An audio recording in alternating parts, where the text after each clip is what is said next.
Musical intro. I haven't got a bugle.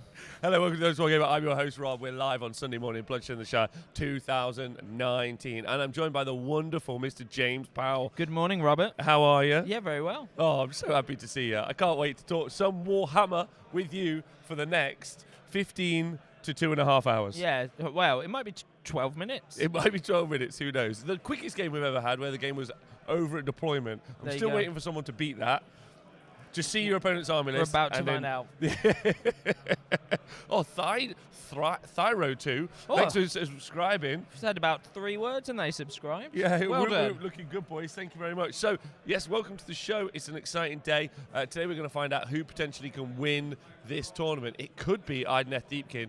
It could be Iron Jaws. It could be Fire Slayers, the indisputable Jack Armstrong at this point, again taking another tournament. It could be Dreadwood. It can't be Dreadwood. Nope. Hate Fire Slayers. Yeah. They're not real Same, dwarves. I also hate Fire Slayers. It could be another Uruk War Clan. It could be Seraphon. Yeah, it might be. Now, one of the top, currently the top game that you can play here, the top bracket is played by Slanesh versus Flesh Eater Courts. But because we all know no one wants to watch that game, yeah, just none of us, right? None of us want to watch it. So we just, our table boss Speckle says he wants to watch it. But we decided instead, Skaventide. Yes. I know what you're thinking, but it's a nice, friendly Skaventide army. Well, he's a nice chap. He is a nice chap. Versus Mr. Laurie Huggett-Wiggett, who is the best performing Sylvaneth player at the event, having gone 2-1. But and not stressy. Very, very stressy. So I hope you enjoyed that decision. The scenario is Total Conquest.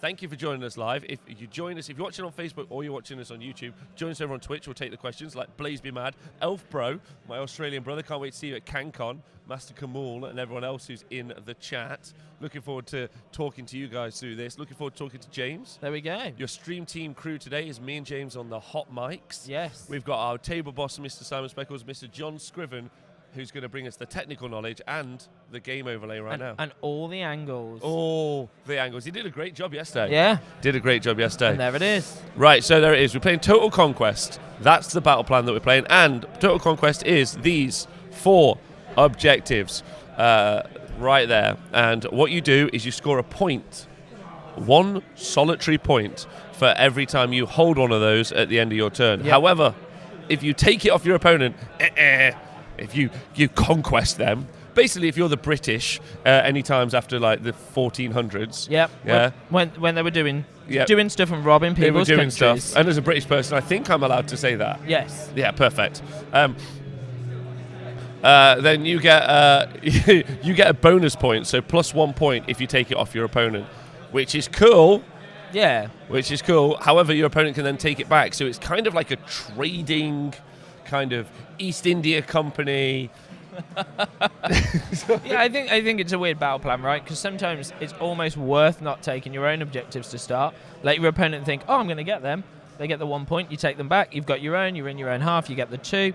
It's a weird, so good mechanic. Yes, and imagine also last time we saw this game played on the stream, we saw Mr. Pete Pratt playing with it, and he actually, he did not. Like, even more recently than that, we saw the wonderful Ian Spink with the brand new Bone Splitters force from the Uruk War Clans. He left this objective completely spare, boxed it out, and then put all of his army over here as a tactic. As we can already see, Miles of the Scribes of War Wargaming Club. Yep. I've heard he's actually. So you guys have a very odd kind of like the judiciary is the wrong word. A council that you guys are set up. Some people describe it as a high council or an AOS council of highness. Is that correct? Miles is the king. Oh, there he is. There's Miles. There you go. He's That's the king Miles. of all of Scribes of War. Very, very good-looking fella. Yeah. Very good-looking fella. And already smiling, because that's all he does. So we've decided to put on the stream not only 2 armies that played very differently, Skaventide versus Sylvaneth, we've also decided to put 2 people who play very differently as well. What Miles likes to do is laugh and chuckle through his game, have a nice time, like make sure everyone's having fun. What Laurie likes to do is kind of like ball himself up like Goku. And scream. And scream and just rage out. So there's Laurie, absolutely Look furious. at him, so stressed. Yeah, so stressed. He's also being table bossed by our table boss Simon Speckles, who has defeated Laurie at least once at competitive wargaming. So, and Laurie did grudge him. But Laurie is a delight. Yes. Also captain of the English Age of Sigmar team. There you go. For the ETC. They obviously like a stressful environment. He's got, well, not the only captain, because apparently some people can't keep their word. So, the issue is, so would you put me in the mood? Yeah. I'm in the mood. It's too late. We apologise for what Rob says. Rob does not apologise for anything he says. So Dark Artisan TV, glad to see you in the stream. Hey Hook and Pin, glad you guys are here. So yeah, two real cute dudes. You can see the list on Tabletop TO if you search for Bloodshed and the Shires. You can check it out if you type !list in the chat. And of course, most nobly of all things, you can just look at the BIP app, scroll down, and there it is. Yeah, I'm just going to put it out. So Master Camel has said, do you have to bring a flag to place at all the points you conquer?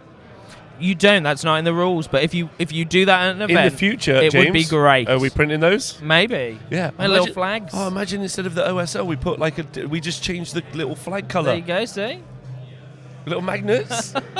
Yeah. That's a good idea. Yeah, that's an excellent idea. Who just had that? It was Master Camel. You might have just changed the shape of how we do streaming. Thank you very much. So let's look at the terrain that's on the board.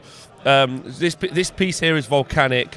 This is commanding. Both players are going to want to get on top of that. I'm not sure if the Sylvaneth army is going to want to use that because really, I mean, why would they? Why would they be on the table? Their job here is just to get cut down. You've got Entangling here, you've got Damned here, and then, of course, you've got Sinister and Volcanic. So those two pieces of Volcanic here could really cause an issue.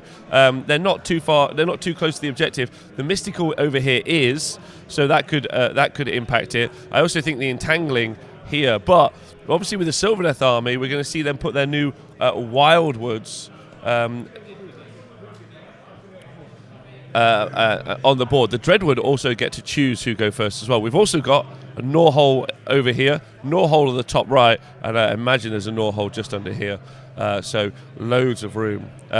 This board, by the way, just here. This board, by the way, is been brought to you by Dark Fantastic Mills. Yeah. So we've started to get sponsored boards. So all of today, you're going to see a sponsored board. So Dark Fantastic Mills has sponsored all the scenery on this tabletop, and it does look great. When we get some close-ups, you can see some pretty cool. Yeah, it's super pretty. Yeah. So a big shout out to Dark Fantastic Mills, and you can. I imagine there's going to be a link to that in the Twitch chat sometime soon. I imagine so. Yeah. Well done to John Bot. John Bot. So who's your money on? We haven't looked at the list yet, but scenario-wise, I'm not allowed to choose a side. I have to choose a side. I'm gonna have to choose Miles. You've had to, because he's your wargaming buddy. Yes, he is. Sometimes we go in places in a car together. Right. So, and also Laurie's stressy. Who wants that? And also, I like the fact that when Laurie watches this back, because he's definitely going to watch it back, me just saying this is going to trigger him. Yeah. Right at this moment where we all say, no one's supporting Laurie, no one in the chat supporting Laurie, and if they are, I'm not reading it, so no one's supporting Laurie. That seems fine. That's fine. Donald Dino, what up? Hi from Hong Kong. Whoa. Stay safe, please. Please stay safe, but also hi. Love you loads. Shall I look at the lists? Yeah, let's do it. Let's look at the list. So if you type in !list in the chat, you'll be able to see them. That's how we all do it. Laurie's list, I imagine, has got some tree bros. Yeah. John, are we going to get some sweeping shots of the scenery? I think we might in a moment. It will turn up shortly. Okay, so neither of these two players, by the way, are in it to win the game. So we're here because all of the armies that are in it to win the game are like just boring. Like apart from maybe the Max Bart and Leo Rutunen list. Yeah, maybe. Yeah. But we've seen Leo already, right? So we decided. Yeah. So we decided to put something more fun on. And it's nice for the tree bros to get their day. Yeah, their day in the sun. There's some rats. Yeah. Clan rats. Yeah. All the clan rats. All the clan rats. Because when you need a rat in a clan. Yeah. Why are wargaming clubs called clubs, not clans? I suppose bad word, really. The Skaven are cool with it. I mean, they are literally chaos. They are the underdog of Warhammer. Are they the underdog? Not book-wise. No. But lore-wise. So currently they're sat on a 60% win rate, which is really interesting. I wish I remembered Sylvaneth off the top of my head, but not that. 12. Yeah, 45%. If you want to know what the stats are, you can go on thehonestwargamer.com. Check out this cool scenery we got now. Look at that. Some sort of look. This was once a giant. We're obviously playing in the ruins of a city, as you can see from these roads. However, now the wildlife has started to take root. Some say that these are some say those are grot trees growing forth, and eventually a loon shrine will appear from the ground. So I think the most interesting thing is maybe there's a fungoid cave shaman under that. Mushroom got too big on his head, squished. Oh, he just turned into some scenery. Yeah, he's just turned into some scenery. Perfect. This ex-fungoid cave shaman. We're getting a panning shot. Lovely. Rocking against those Skaven. I'm going to get the list now. I'm done with this. Done with it. Unless you want to tell some more stories. Oh, those Skaven hanging out by some dwarf terrain there. So this, I'm gonna bore you now because I've sat and played with terrain this morning. This little piece of terrain that we can't see because this rat's in the way, and I'm sure it's a very nice rat, but it's in the way. This dwarf terrain's amazing. Yeah, it looks very cool. It just looks super cool. So if we talk about the Sylvaneth army, it is a dreadwood, so it's a spooky set of trees. Yeah. If you don't know about the Dreadwood, the leader of them is Dryker. Dryker and Alariel had a fallout. Well, when Alariel was fighting against Chaos, what happened was Dryker was wanted to be more killy, more offensive, got spookier, got darker. Imagine like a war vet, and her war grove became darker, more insidious, almost chaotic. And so her and Alariel don't really get on. So the Dreadwood is her wargrove, and that wargrove is all about spooking and stressing people out. So perfect for Laurie. Yeah, great for Laurie. Also, she's angry tree. Who? Dryker, angry tree. So angry. So then leaders, you got Arc Revenant, who's got the Paragon of Terror. You got your Branch Wraith. You got another Branch Wraith, and then you've got 30 Dryads, 10 Spite Revenants, 2 lots of 5 Spite Revenants, 9 Kurnoth Hunters with scythes, 6 Kurnoth Hunters with greatswords. Upsets me. And then Outcast Battalion there. So Justin's Kurnoth Hunters, you have 1,000 points. It's a lot of points. It's a lot of points. Semi-average models. We did see Laurie actually play with a similar list to this at the London Grand Tournament. Yes. Oh, Cole Jacinto. Johnny Two Guns. Thank you so much for the 1,000 bits. That's amazing. Any news on Johnny Two Guns? Johnny Two Guns is now playing on a much lower table. However, if you watched the last game yesterday and you watched Terra Dan playing, he's actually been matched up against Tom, who we saw play with his Stormcast, with Roland Horseslayer. Yes. So they're matched up against each other right now on the tabletop. It's looking interesting. So there we go. Yeah, and poor Johnny Two Guns. He's probably having a nicer time lower down the tables. He is absolutely. Maybe at some point when we escape, we'll find Johnny Two Guns and we'll get you a photo. Yeah, I'll put it up on Twitter. Oh, so there's Laurie. So there's the sweat on his head. Oh, he's the gone. decision to go first goes to Laurie because of that Outcast Battalion. We don't know if he's taking it. So then also, this is important, let's get his list up and let's talk about his list. Laurie's now decided. Look at this, he's got a piece of paper out. Well, let's have a look quickly. He's trying to learn the rules of Warhammer. Yeah, exactly. So we've got Miles' army is Skaventide. He's got a Grey Seer on Screaming Bell, Master of Magic, Death Frenzy, another Grey Seer on Screaming Bell. Why wouldn't you at 220? Why wouldn't you at 300 points? Yep. Yeah. Then he's got a Verminlord Warp Seer, which is 300 points with the Ethereal Amulet. He's got a Warlock Engineer who's got the more Warp Power spell. We've seen that used to great effect before. two lots of 20 clan rats, a block of 40 clan rats, 40 plague monks, 6 warp lock Jezzails. He's got the Eighth of the Void pendulum and a warp lightning vortex. So no matter what Miles said to me yesterday, still pretty much a Skaven list you see very commonly. Yeah. And it's interesting. So he changed that list around. So because I know him, we'll talk about it a little bit. So he changed that list around a bit. So at the WS10 event, which he finished first at, he took three Grey Seers on Screaming Bells, and then realised that he missed, like physically missed, and mentally and personally missed the Vermin Lord Warp Seer. So I think he rechanged the list to get him back in. Yeah. So that Warp Seer has. That Warp Seer's got a 4-up save. It's got an ethereal element, so it's got a 4-up unrendable save that's re-rollable until he's got. So he has in his hand. We'll try and find the Warp Seer.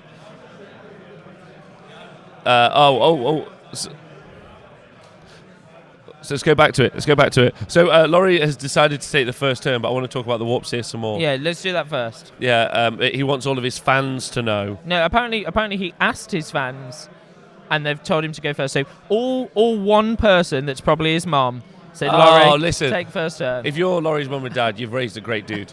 Yeah, at the end of that conversation, he's a treasure. And the whole community not only know him, they love him, and he's like got a good heart, and he really cares about people. That's true.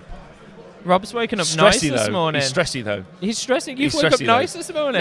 No, he's stressy. No, I'm going to be the evil person on screen. This wasn't what I signed up for. Wait, where's my Warp Seer? I want to go talk about the Warp Seer and his ball of magical power. Yeah, let's see him. Come on, Jonathan. The Dark Artisan says, go for it. So, Twitch chat, who are you rooting for? Who are you? Oh, there he is. There he is. So there's my Warp Seer with his globule of power. Yes. This is effectively like a piece of raw warpstone infused with magic. What that does, it allows him to re-roll his saves because of his ever-shifting form, which is powered by that globule of power. However, you can also throw it, or to get more, like to some of you kids watching, he can also yeet it straight at someone and do D6 mortal wounds. And that's pretty cool, right? Yeah, it's a cool model, and it's it's interesting, right? Because you don't want to lose that 4-up save. No, but the idea of yeeting a ball of magic at someone, always important. Very important. I mean, who doesn't want to eat magic? So in the hero phase for Laurie, for the Sylvaneth, we've seen we've seen a Throne of Iron's cast, giving him +2 to cast. Yep. And then he's trying to summon a Wildwood right now. That's very, very important because. But boring. No, it's really cool. It's really cool. The issue is, there's the art. There's the Art Revenant. It's there. a pretty model. The limited edition pay-to-win box set model from Games Workshop from Loon Curse. So if you didn't get a hold of that, can't play Sylvaneth right now. It got stuck somewhere, and loads of people never got it. That's what happened. Yeah, so if you really want to play the OC Bone Reapers, I would suggest you buy that Mortars box. Yeah. Or if I had the money, I'd buy like 12 boxes now and just sell each one of them for 50 quid. No, they're more than that. Huh? They're more than that. It's £115 a box. Yeah, for the box, but I would sell just the one wizard in it. Just the one it. model for 50 quid. Okay, there we go. You heard it here first. Rob's going to be selling. I'm just sharking. Good for the community. So C Black says he predicts right. Anyway, so most armies can now just teleport, deep strike, great green hand of Gork, shadow strike. If you're a fire stay, you can just pop up out the ground. Eels can just start off the board. Now, if you're a Sylvaneth player, though, you have to also buy additional terrain. Yeah, because why wouldn't you want the trees? You also have to cast spells. Yep. And then you still are only limited to going to where those trees are. So and there's more terrain rules than anyone knows what to do with. Yeah. So the hero phase. I'm sure Rob knows what to do with them. But for me, I mean, so he's obviously got to measure all of these distances between, hasn't he? So I guess it makes it a lot harder than when they used to just be able to litter the board with trees. Yes, they do. Yeah, so you have to be an inch away now from enemy terrain or from other terrain. So, so the tree revenants. Yes. Is that what you're talking about, Table Boss? Tree revenants have stepped onto the gnaw hole. Spire revenants, have stepped on the gnaw hole. It's exploded because it's deadly. Yep. He's taken D3 mortal wounds and he's lost 3. So those spire revenants probably just going to run away, having tripped over and because it's a gnaw hole is effectively it's a wormhole. Like it's not quite your traditional hole, like dug by a rat. It's a special hole. I told you, I'm just here to lower the tone. Perfect. Made of like warp magic. Effectively, what happens is like that's why only a character can help go through there. Yep. Because they effectively have to open the magical energies of the and the mortal realms are just littered with gnaw holes. Yep. All over. One time they dug a gnaw hole into a sea and drained the entire sea into their city. Seems like a bad plan when it's probably full of Ideneth Deepkin. It was. Although the Ideneth Deepkin at that point were high and dry. Yeah. If only those Skaven had seen it coming.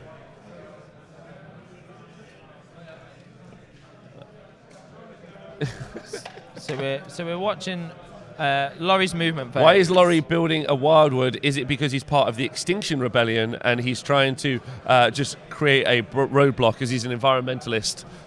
Maybe. Interesting. I mean, if you're made of wood and you're a tree, you so probably not Laurie, are very interested in the environment. Yeah, but his whole army is probably very bothered about the environment, global warming. Definitely, they definitely care, right? And you want to make some trees because you can hang out there, you can teleport there. You can probably have a little disco there. I mean, it's like can you imagine a Sylvaneth disco? I imagine it being really pretty. Yeah, but it'd be really dull. No one would dance with each other. What? And Alariel would be in the corner saying... Why would no one dance? Because Alariel's probably really bossy and sits in the corner. So like, no, well, that's rude. No one's dancing with me, disagree. so you trees can't dance. She's the goddess of life. She'll be just there, like, schmoozing, giving it, like... And Nurgle in the corner, waiting to dance with her. No one asking him to dance. I do really want to picture that now, and I want someone to draw me the Age of Sigmar disco dance party. There you go. Between all the gods. So as you can see, a unit of dryads has gone through the wildwoods. That's going to be a protective screen. I think basically what how this Sylvaneth army works now is it builds a defensive screen because this is all going to block line of sight shooting. And then what's going to happen is he's going to pop it through. He's going to create a screen with the dryads, pop through the Kurnoth hunters. Yeah, in a defensive, create the dryads as a screen, then the hunters are going to go in. The big counter play that's available here is Death Frenzy on the Plague Monks.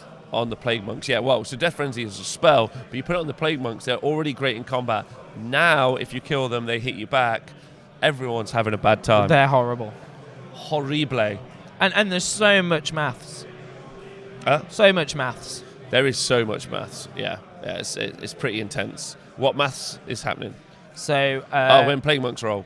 That's when you roll a 6 to hit, it is double. It's rend. It adds rend. And then when you roll a 6 to wound, it's extra damage.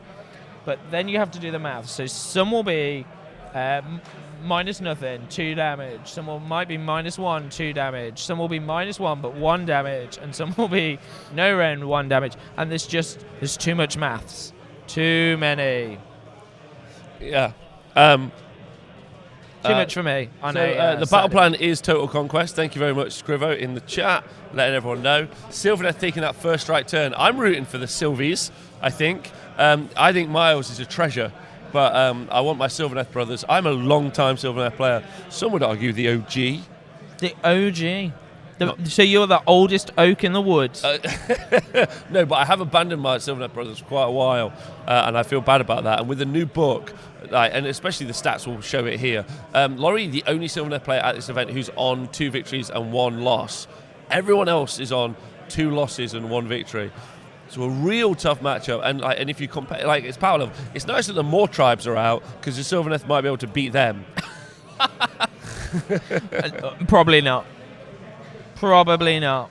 But probably not. They could try. I mean, they could have a good go. They could have a go. They'd probably kill 3 ogres out of a block of 12. Oh, Yeah. look at that stressed head. Oh, look at him. He's such a pretty man. He's just thinking it through.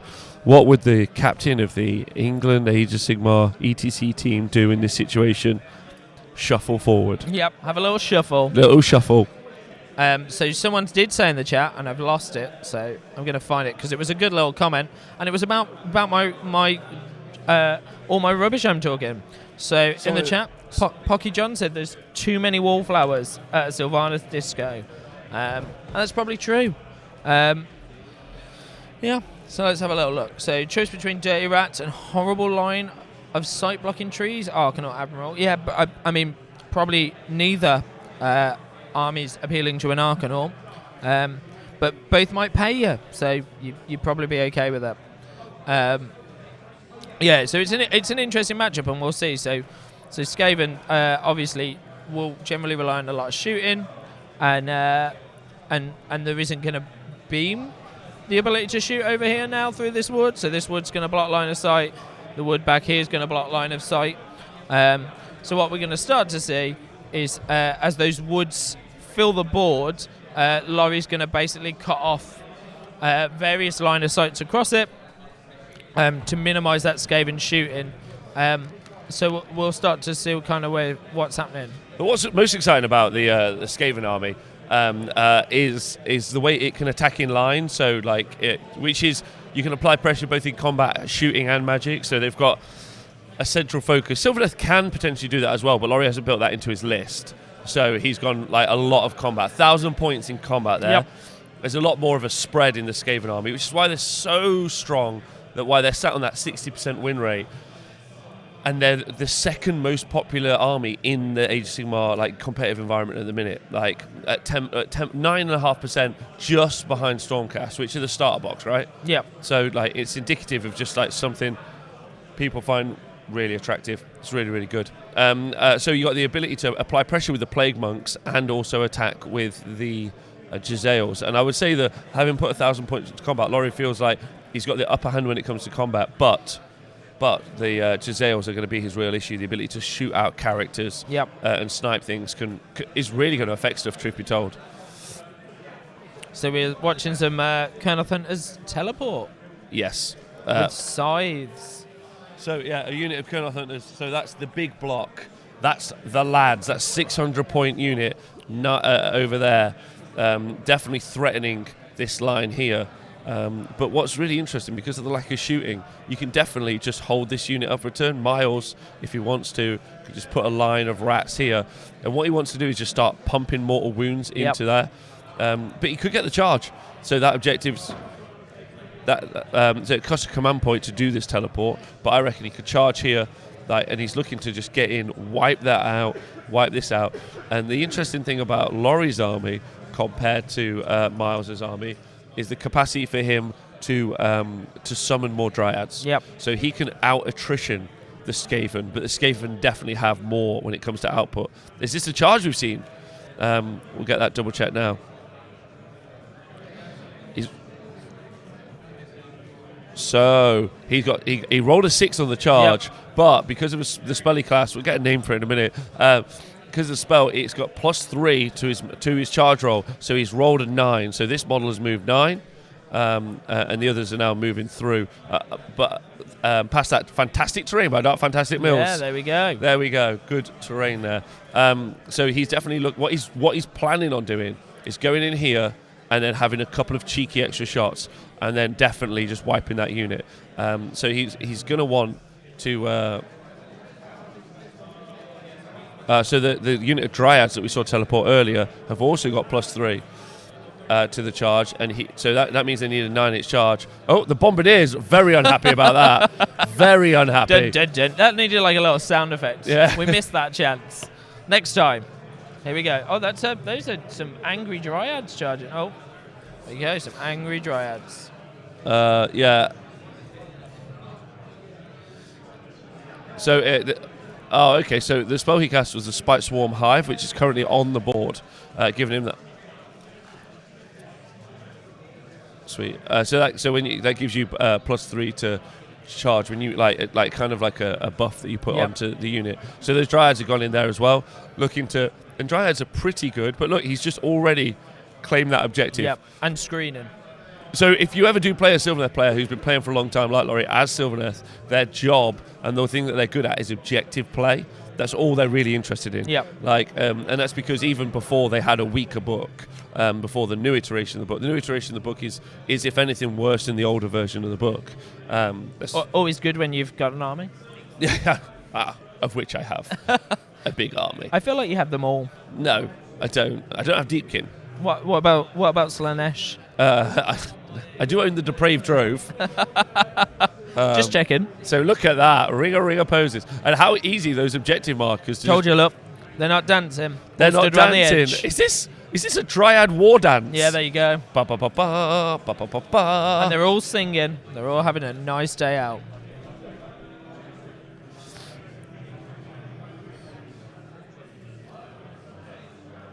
So yeah, so what he's actually doing is not going for the combat there, right? He's hoping the Kurnoth Hunters are going to deal with that, and he's just claiming that objective and protecting it. Yeah. Twitch video it says if Rob picks an army, you know a nerf is incoming. So sometimes I pick armies to help everyone else out. I should play. Oh, both players just leaving and going to the bar, just having a great chat. Yeah. How cool is Warhammer? Yeah. That's what Warhammer's like, by the way, at competitive events. It's people like that, Miles and Laurie, having a laugh, like just enjoying themselves. You should go to events. They're wicked fun. Yeah. They're wicked fun. So what are we calling this dance party over here? Like, that's definitely a meme he's done. Yeah.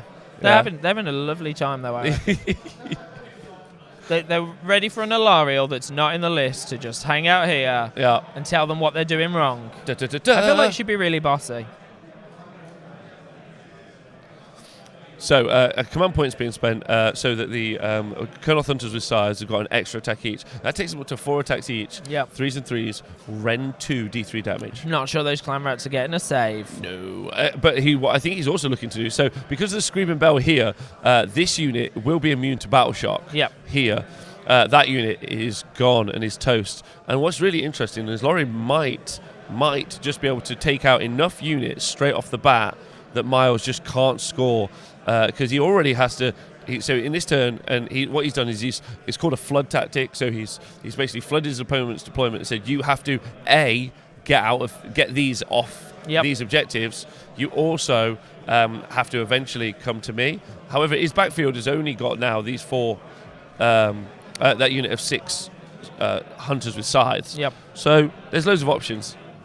Swords at the back. Yeah. So not used to saying that. Swords. Kurnoth Hunters with swords.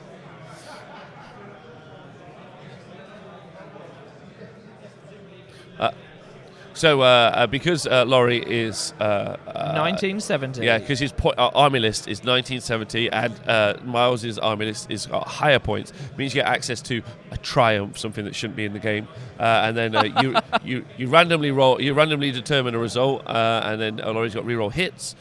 So that means that unit is getting reroll hits. So those sides are hitting on 3s, not those sides, but the other sides are hitting on 3s. Well, those are swords. Those are swords. Oh no, good point. Yeah. So there is no other sides. Oh wait, is this unit at the bottom here? Plague monks. He's into the plague monks. Oh. Wow, they've been. That's very odd. Red plague monks. Well, must be more of like a phlebotogical. Phlebotomy. Yeah. I don't know what the word is. Something to do with blood. A blood plague. They're the people that put leeches on people, I reckon. Yeah. So those plague monks are not going to enjoy being here. No, and they've no death frenzy. No death frenzy yet. So Laurie looking to put it like this is one of Miles's big threats. So the fact that he's got in here is really big. Yeah. Really big. And then he's punked that unit out. Wow. So they've taken 15 damage. They're a block of 40. And they've taken 15 damage.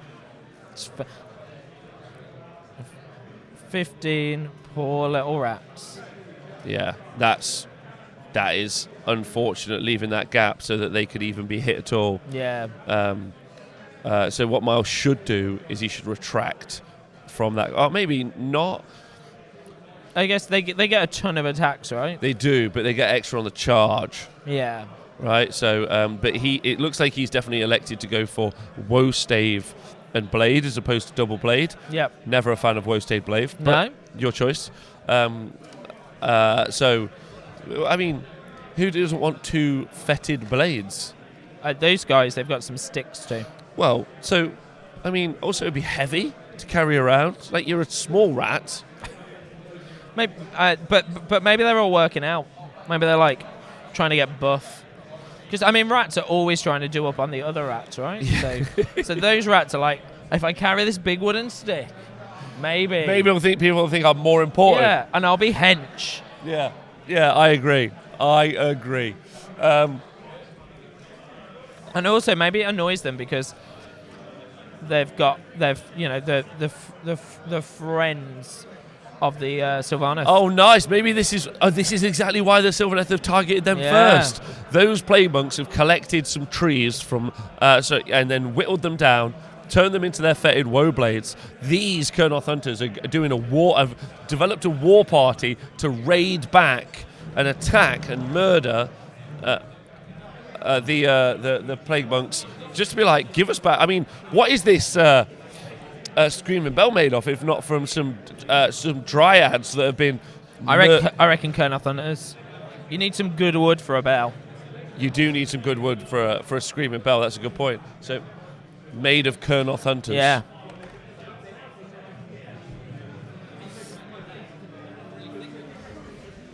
There we go. Counting some woeful sticks. Woeful bale blades. Yeah. So, gonna pile them in. But maybe those sticks are made of the Arc Revenant. No, what was the hero in the Loon Curse box called?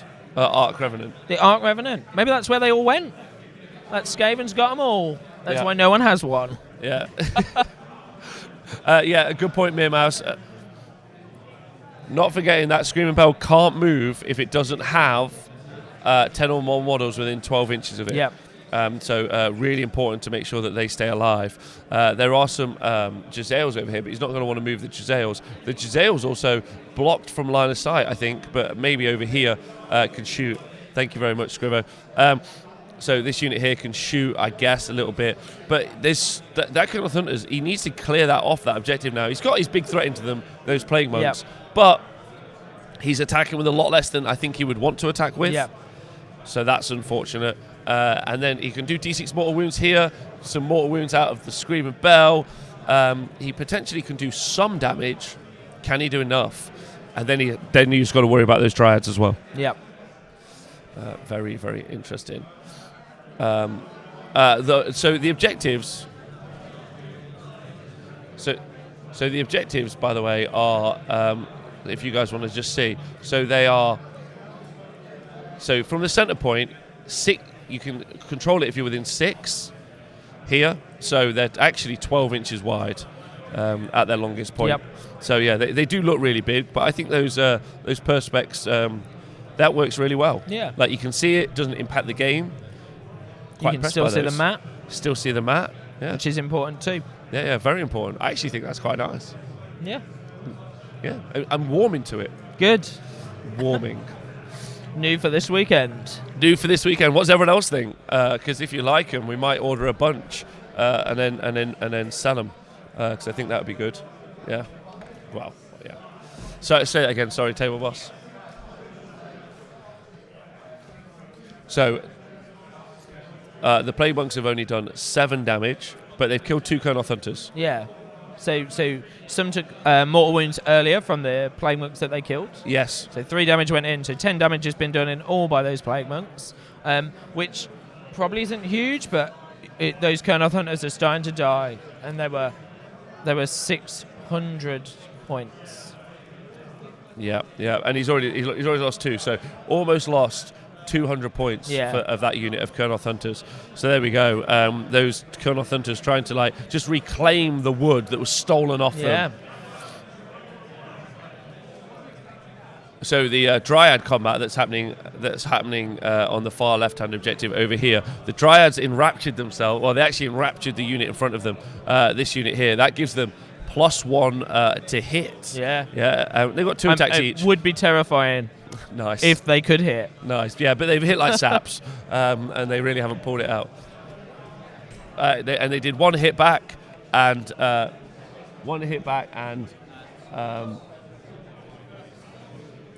So one Dryad's hit, and it was saved. So no Clan Rats dying to Dryads today. None at all.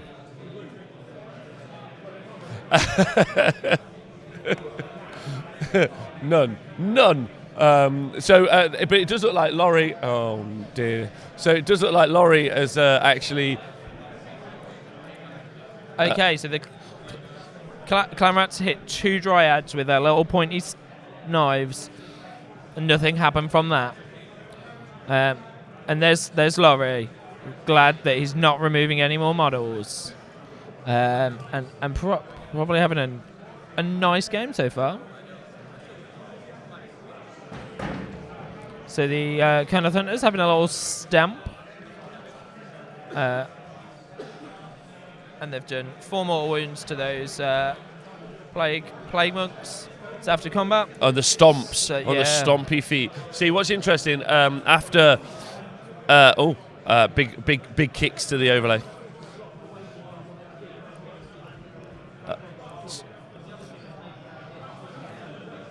So in the battle shock phase, this unit at the top right, we'll double check that in a second. So the Sprite Revenants that run over the Nor hole up here, they're still hanging out because they got a 1 for battle shock. But the Kurnoth Hunters, so these guys down here in combat rolled a 6, so another one of them has legged it. So he's lost 300 points of those Kurnoth Hunters. Wow. Right? Yes. I mean, so it was a big commitment, and he's done some good work, but very, very good work. He's gonna lose probably most of that unit this turn of Mars. Unit of Hunters. Yeah. Yeah, I think that's going to be a really big deal. So we now moved into the Skaventide's first turn. Do you think Laurie's done enough? He's looking to pin that army back. Let us know in the Twitch chat what you think. Yeah, Miles currently sat on 3 points. No, Laurie's sat on 3 points. 1, 2, and 3. But it's worth pointing out, isn't it? So he's took this one here without Miles ever claiming it. So he only got the 1 point for it. Yeah, because so Miles didn't automatically hold it, so he could only claim it back. So you get a bonus point. Oh, that's an interesting first, whether or not that was a smart play. Yeah.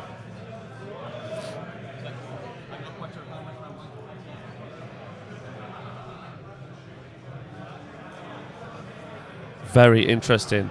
So it's worth pointing out, and I'm not going to pretend I remember who, but someone had talked about in the chat that Screaming Bell had to be careful. Enough models are gone, so on its bell table it rolled D6 extra move, but it can't move because there's no rats to push it. Oh, there's no.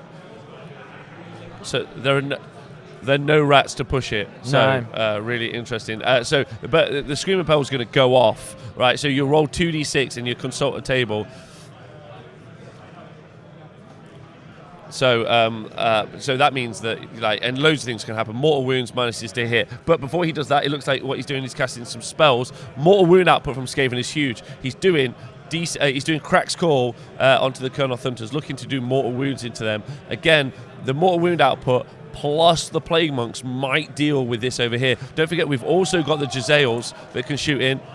And we've got the Vermin Lord Warps here that can potentially go in as well. So that is a demon summoned from the Skaven kind of like chaotic realm, that'd be a grim place. Yeah, and these Kurnoth Hunters just living embodiments of nature's wrath, looking like I'm not sure.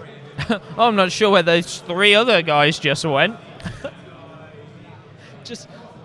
just having which does should be having a good day. But I'm not sure. I don't know. It's an interesting one, right? He's just committed such a big unit in, and I'm not sure he's pinned in those Skaven enough. Yes. Yeah. So we're currently getting incandescent form attempted to be cast on the unit of Plague Monks. It's going to be +1 to wounds. That's really big. That's going to mean they're wound on 3s.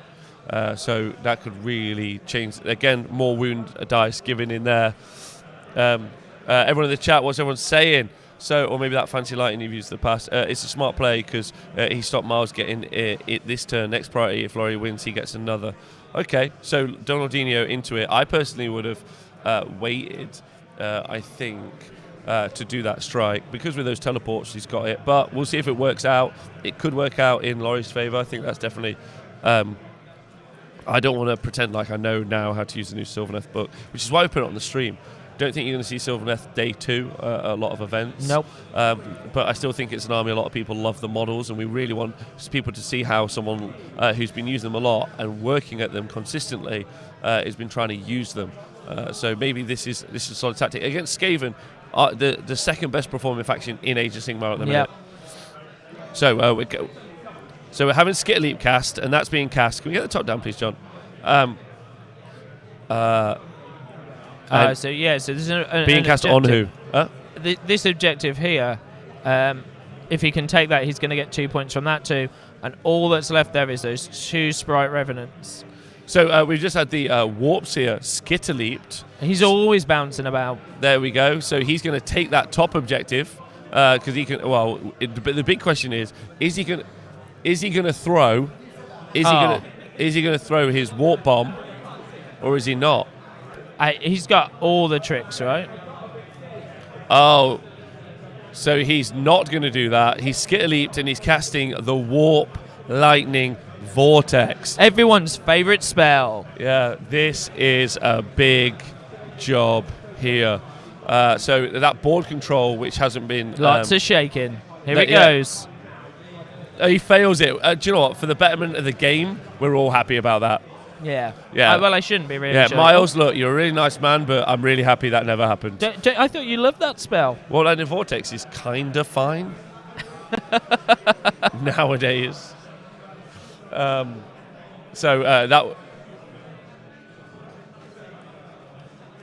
the 2 Spike Revenants have just taken D6 mortal wounds though with Warp. I think it's Warp Gale.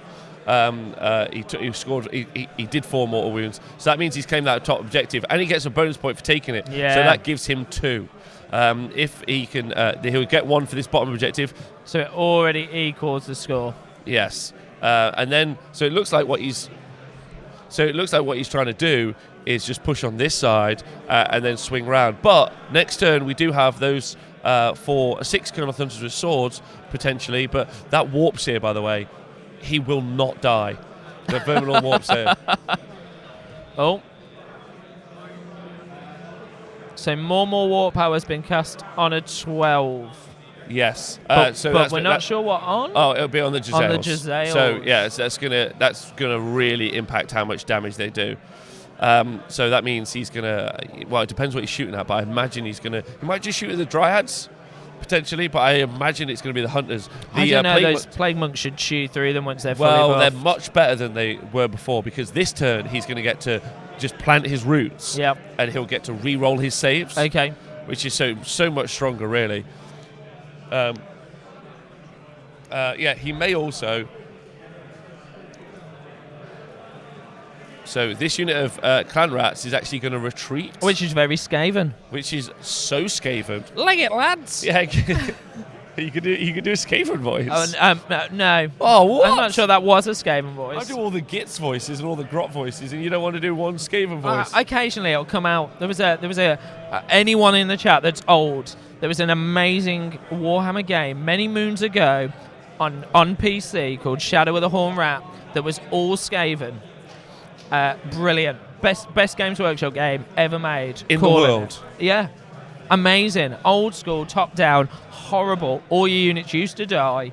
Really hard. Replayed it not that long ago. Still amazing. Looks terrible. Still amazing. Okay. I'll take your word for it. Yeah, it's a great game. and it's all against Skaven, pretty much. Oh, really? Yeah. Great little voices, all voice act, and go tricks in it. Never mind. What more do you want from a game? Everyone just turn the stream off now and go play that game. So running away. So effectively what I think he's going to try and do is create a screen against those Dryads. Because those Dryads now... the other clan rats... So he potentially is going to charge this unit of clan rats in, which I feel like that's not the right call. Just leave them a turn. Deal with the hunters. Yep. Oh, the bell's coming though. The bell is coming. I'd say deal with the hunters. Big rat. So we haven't. Did we have the Skaven bell rang? And if we did, what were the results of the Skaven bell? Extra moves. Extra moves. Useless. Useless on both bells. Yeah. Wow. So, but I think it's interesting, right? Because actually, maybe what he wants to do is get into this. Because if he got into that point and claims it, he'd get 5 points in all this round, which gives him a strong lead, I think. It does give him a strong first lead going into that priority role. But I'm very excited to see just the volume of damage coming out of these Jezzails here into those hunters. I mean, Laurie really in his army list hasn't given himself like a lot of other options other than to like commit those big blocks and charge. But then again, like I think working to the best of the ability. And that's why the Skaven army is so good. It can afford to put up cheap screens, and then its output, if you do hit the cheap screens, is really strong. Big fan. I think, by the way, just saying that I like Skaven last they're shooting there. Okay, so what can 6 Jezzails do against 5 Kurnoth Hunters left? 6 left? 1, 2, 3, 4, 6 left. Yeah, so we've lost 3 and there was 9. So there's 6 left. Right, okay, so currently they're re-rolling to hit. So it's 4s re-rolling, 3s re-rolling, 6s of hit do 2 mortal wounds, but then they're 3 damage shots. Lovely. It is lovely, but they're very expensive, those Jezzails. They're not cheap. I mean, but it's funny, right? So that's just 2 rats with a big gun. Pardon me? It's just 2 rats with a big gun. And they're doing way more it's actually one rat. One rat with a big gun, and it's another one holding up a vase.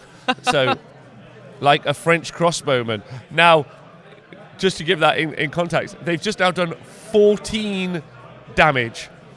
14. That's pretty nice. Wow. Look at them. 6 shooters. There you go. Thanks, Table Boss. It's just giving you... get the Bombardier in as well. There we go. Look at him. He's having a great day. Yeah, so he's just like pointing at the lads. He's like, look, lads, shoot harder and better. And they're like, no problem, boss. Yeah, and then they've got these like... So that's to stop enemy arrows shooting them back effectively and then just long range Didn't need to bring snipe. those today. This guy, though, definitely is going to miss a lot. His gun, very wonky. Yeah.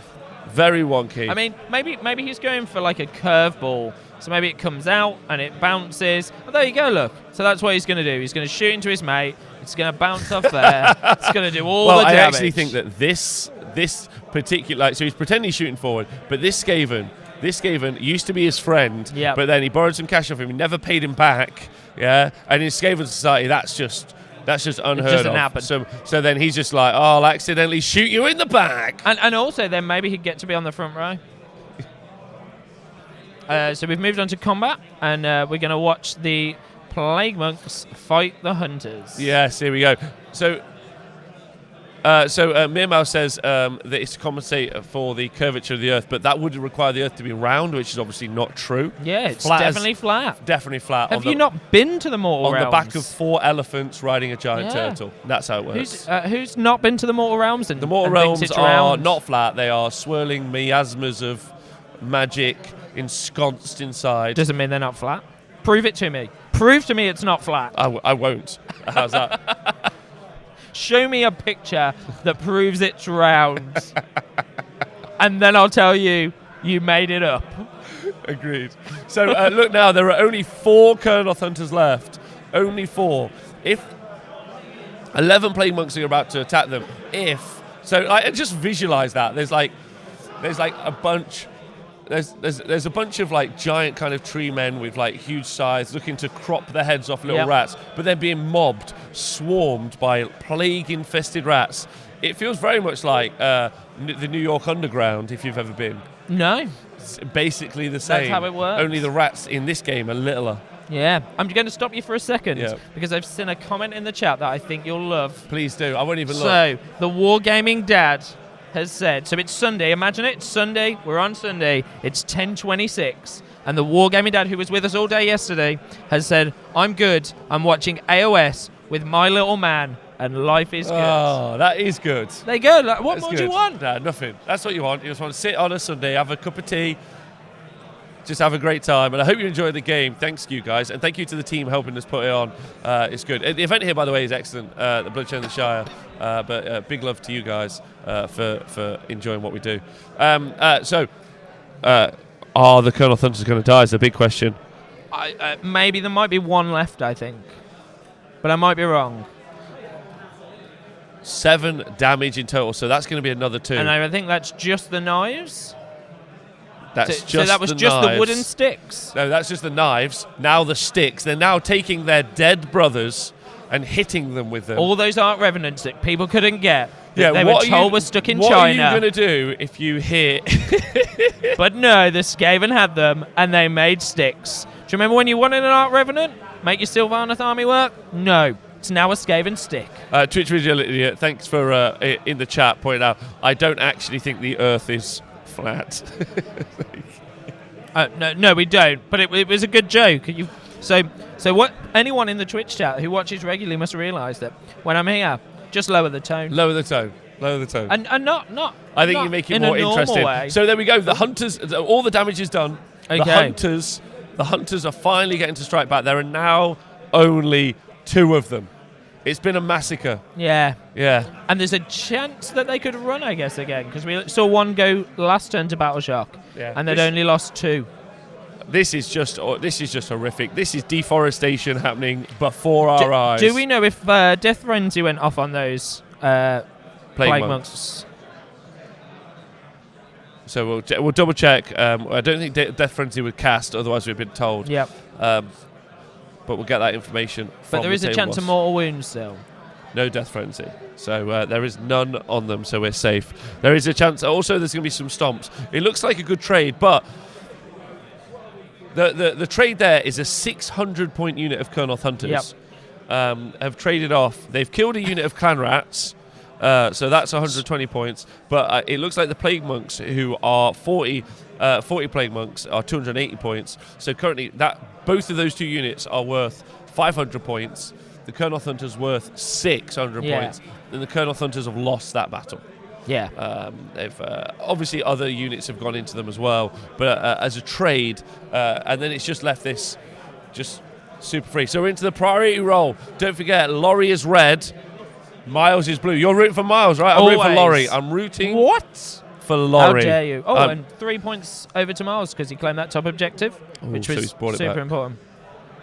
Okay. Laurie is red. Oh, no, it's a Team England dice.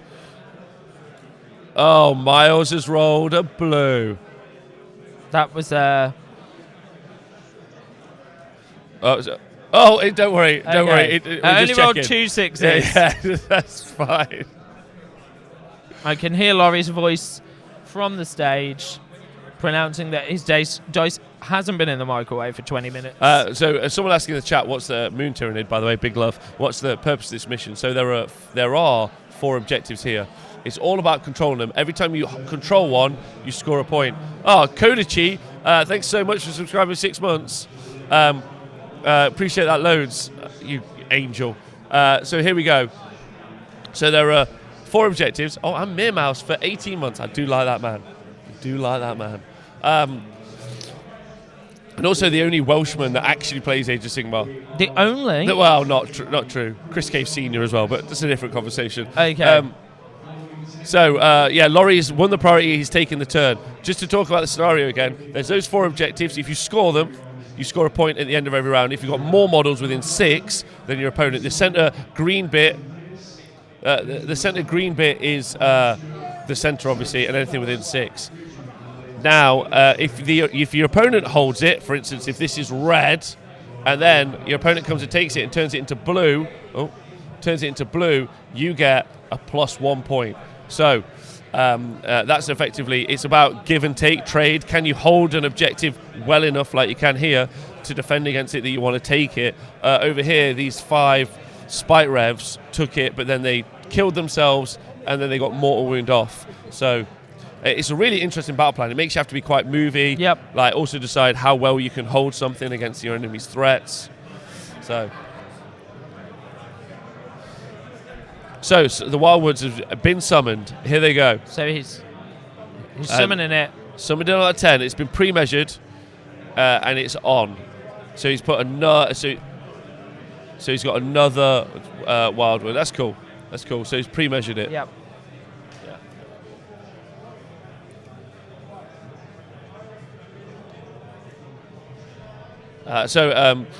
He's cast a spell. He's using the endless spell that he's summoned in a round of 1. Yeah, which allows units around it to get +3 move. So if you were to add cogs into +3 to move, +3 to charge. So if you added cogs into a Sylvaneth army, which again is another very expensive addition, you could be looking at an army that's +5 to move, +5 to charge. Yeah. Which is good because if you don't go for the Wildwood route here, which is your way of teleporting between units, you really could get some movement between your army. It would make you an acceptable speed, really. Yeah. Taking you up to even on a Durthu would be movement 10 inches. Issue is some of the war scrolls like Zangor Enlightened on discs, Idneth Morsar Guard, their movement 16 base. Yep. So and then you'd be giving them +2 from cogs. And you're paying no extra points. Yeah, you're giving them no extra points to make that, to pay for that speed. So when you see those abilities baked into the war scroll, that just makes them better than the other unit. Yeah, and obviously if you took cogs, you'd be making those eels even faster as well. Yeah, a lovely 18. Oh, there's that endless spell. So this is the endless spell. Spite Swarm Hive. That's given them +3 to move and +3 to charge. Yeah. Right.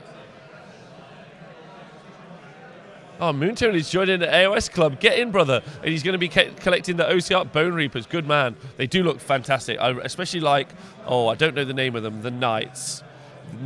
I tell you what, saying that he's never going to collect Bone Reapers. They're just not his cup of tea. Yeah, he doesn't like Death Armies anymore, I heard. No. And that he might buy that box set, but sell the Bone Reapers and buy and use more clans. Can you imagine that? Can you imagine Speckles playing more clans? No, more I clans? can't. No, I can't. Ogres. Donaldinho, if you lose control of an objective in your own turn, you don't give up 2 points. It's a solid strategy, hard to implement. Yeah, it's absolutely right. Yeah. Because if you move off the objective, you lose control of it. Yeah. Unlike some of the battle plans. So you move off it, and then you don't give up 2 points. So you don't give up the bonus point effectively. Yeah. They still get a point for claiming it, but you don't give away. So if you can take it off someone for a bonus point, claim it, and then you move off it, you're a bonus point up, which your opponent can't achieve. Yep. So it's a hard strategy to enact effectively. So I think that's what Laurie may do here. Laurie may move away with those Dryads, but we will see. And whether or not he can get them all off the objective. Yeah, it's gonna. He'd need a big move, but maybe we'll see. Could potentially make it, yeah. However, he has got over here. He already got that +1 bonus point, and Miles has got the +1 bonus point at the top. So that'd be Skaven. So another unit of Kurnoth Hunters joining the fray. He's going to have a weird setup there, right? So he's going to be 9 from these Jezzails, and he's going to be 9 from here. So in the chat, Alkanaut, you're asking about the 9 Kurnoth Hunters that teleported in. They did not kill the Plague Monks. Plague Monks are still alive. They're now down to 1 Kurnoth Hunter, and the Plague Monks are still up. They had Jezzail shoot into them. They've had magic into them. Oh, no, sorry, 2 Kurnoth Hunters. 2 Kurnoth Hunters. 2 Kurnoth Hunters. One of them is wounded. He's lost a limb. He's maybe on fire. Oh, come on. Lost a limb is great. He's a tree. Yeah, no. All right. Enough of your jokes yesterday, Robert. Damn it. No more of them jokes. Okay. I'm pretty sure Simon Speckles is back as table boss just to get away from those jokes. My apologies. Soon to be the #1 Ogres player, Simon Speckles. Captain Andrew, that is not a battle shocking, though. He is not suffering a battle shocking. No, he's not. No, he's not. And that's because of the character. We'll go show you the character in a minute. Right, anyway, who's just under here, I think. We'll double check that. So the 6 Colonel Hunters obviously teleported here, looking to threaten this unit of clan rats. But I might looking to threaten the Jezzails. Definitely looking to threaten the Jezzails. So he's going to need to roll a 6 on that charge. Pardon me? He's going to need a 6 on the charge because of the +3. Yeah. But he's going to want more than that, I think, because otherwise he's going to be very limited about the amount of models that he gets in, whichever way he chooses to go. Yeah, so I think here we go. Look at that. So there you can see that Perspex screen, which helps define the objective. Those guys sat on there, so if you can teleport, if you can get that charge off, kill the Jezzails, that takes out a big threat. And with the Plague Monks still having to fight the Colonel Hunters, those 2 Colonel Hunters might be able to deal with the damage to the very last Plague Monks that we have here. In which case, Miles has lost a lot of his really good threats. He still has that Warp Seer up here, though. Having a good day. Who's still threatening to cast Warp Lightning Vortex. Yeah. Which is what he tried to do last time. Had he done that, that would have been a big swing. Yeah. And the Colonel Hunters with swords probably would have been stuck in it. Or at least horrifically damaged by it. Agreed. Yeah, there's lots to play for in this game here. I'm very excited to see how it actually plays through. Donaldino in the chat saying that he won't move those Dryads because they'll stop Miles getting his turn 2. I agree with you there. But moving off would deny him the 2 extra points. Yeah, I mean, a smart play maybe potentially, because the clan rats are not particularly good. It's just charge, and then you just pin everything back. Yeah, I guess maybe his other plan is if he gets these Colonel Hunters with swords in here, there is nothing left really to threaten that giant, that ring of Dryads, and he'll hold that point for the rest of the game. Yeah, agreed. Absolutely. However, he does then leave himself open to the shooting from these guys, these Jezzails. To be honest, here. Solid work by Laurie, taking out overall. Realistically, Laurie tying up the Plague Monks, who are the unit that can absolutely go through the Dryads. Means that Miles has lost a key piece to deal with those blocks of Dryads. Because you can do mortal wounds, but over time, is he going to have the attrition rate? If he loses those Jezzails, I'm not 100% certain he'll have the attrition rate.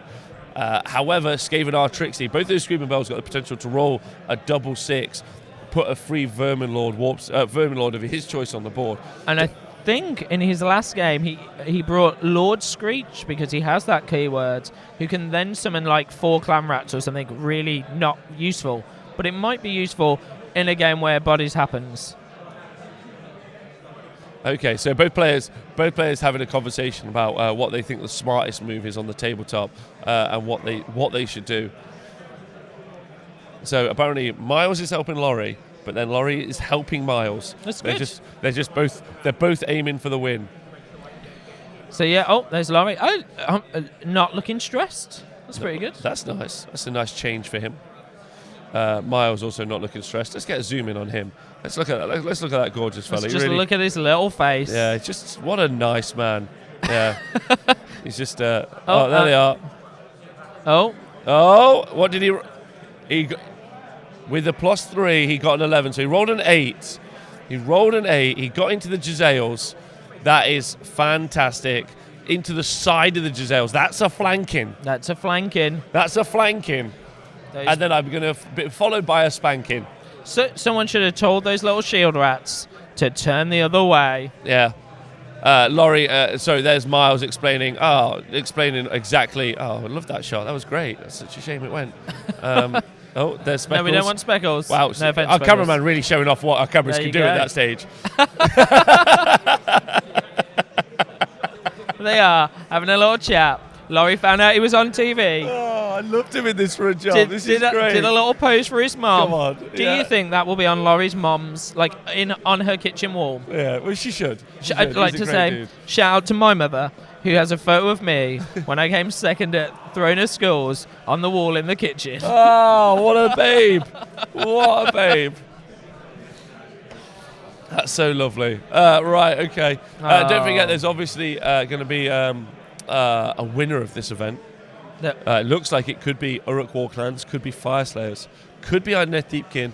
It could be Uruk Warclans again. I mean, there is a Stormcast list quite high, too. There is a Stormcast list quite high, but he's only got minor wins, so it's very unlikely. Okay, yes, but it all comes down to also secondaries. But hot take for the weekend, I got to say, between 3 people. JD with his Sinesh, his depraved drove Sinesh. Leo Ratunen with his Uruk Warclans. And Jack Armstrong with his Fire Slayers. So those are the people I think who are in it to win it, potentially. But we'll see. There's a double Fire Slayers victory potentially on the card, or 2 people with the Fire Slayers. But loads to talk about as we go into the final game of today. So the Kurnoth Hunters are in. Look, those Pervases are meant to be against a wee arrow. Yeah. Stopping you from hitting. Unfortunately, it's going to be the opposite. It's some big swords, some Kurnoth Hunters that maybe should have brought some scythes, forgot, and so brought some swords. Yeah. It's they are dead. They are so dead. But he's going to elect attack with the Kurnoth Hunter to scythes. Yeah. Kill as many plague monks as he can, reduce the output. Then he's going to activate with the sword. Well, the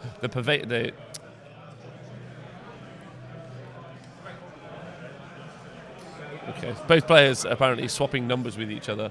For afters. For afters. for post-analysis, recreational needs. Mega J Pegasus, I really like the podcast with Leo's Warclan discussion. Would be great to see him podium. It would be. It'd be particularly good to see him play on the final round again.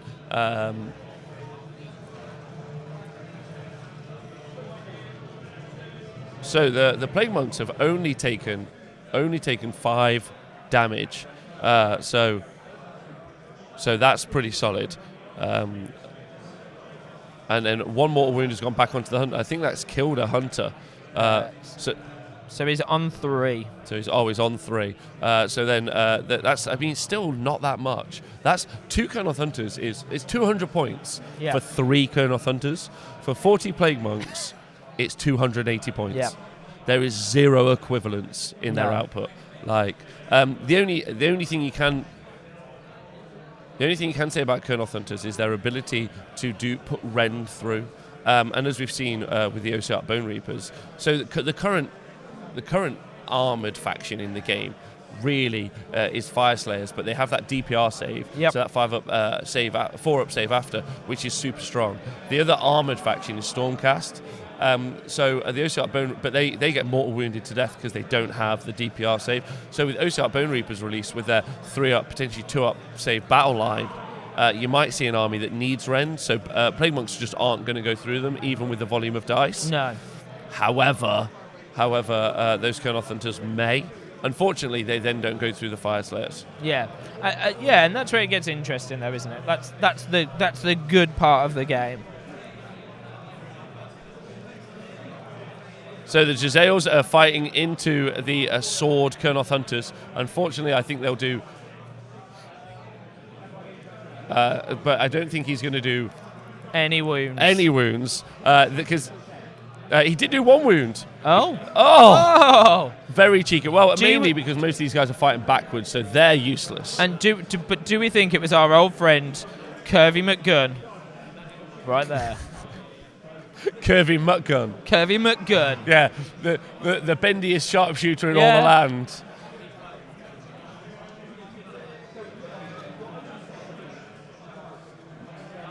Sorry, pardon? So there are only wood wound counters to get more wood into Laurie's army. He's obviously got the Sylvaneth wooden dice, though. Yeah, well, I haven't seen any.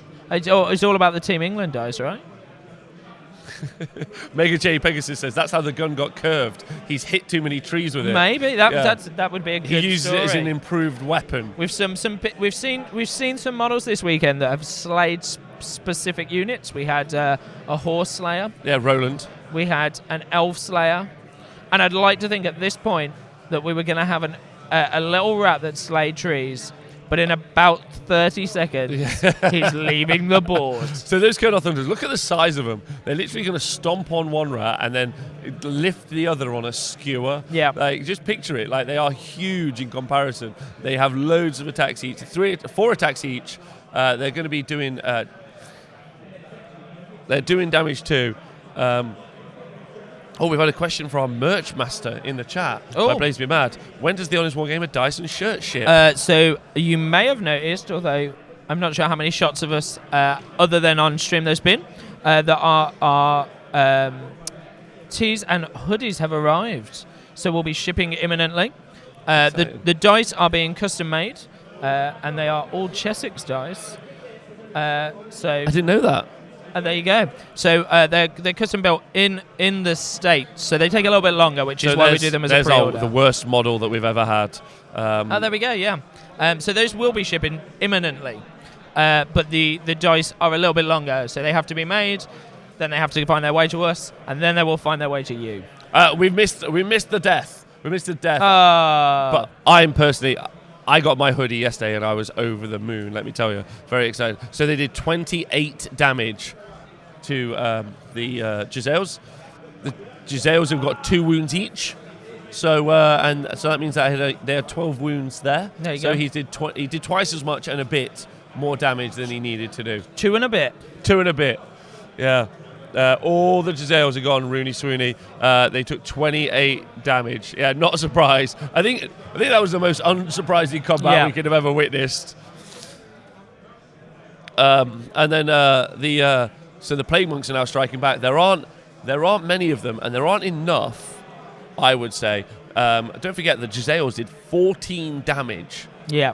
To the unit of Kurnoth Hunters that we had here. So they responsible for the death of most of that block of 9. This unit might be able to, in Miles' turn, go hit that objective. But it does mean that I think it looks like Laurie has taken this objective off the bottom right-hand corner there.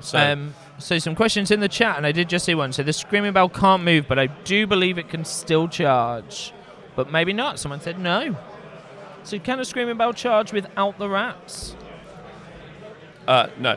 I'll have to double check that. So we've had a no in the. So the Kurnoth Hunters have only taken 5 damage. Oh, but it was enough. Oh no, not enough. Not enough. No, it can't charge. Thanks, Mouse. All pile in. Yeah. So it's gonna just sit there and look at them. But Mr. Teej,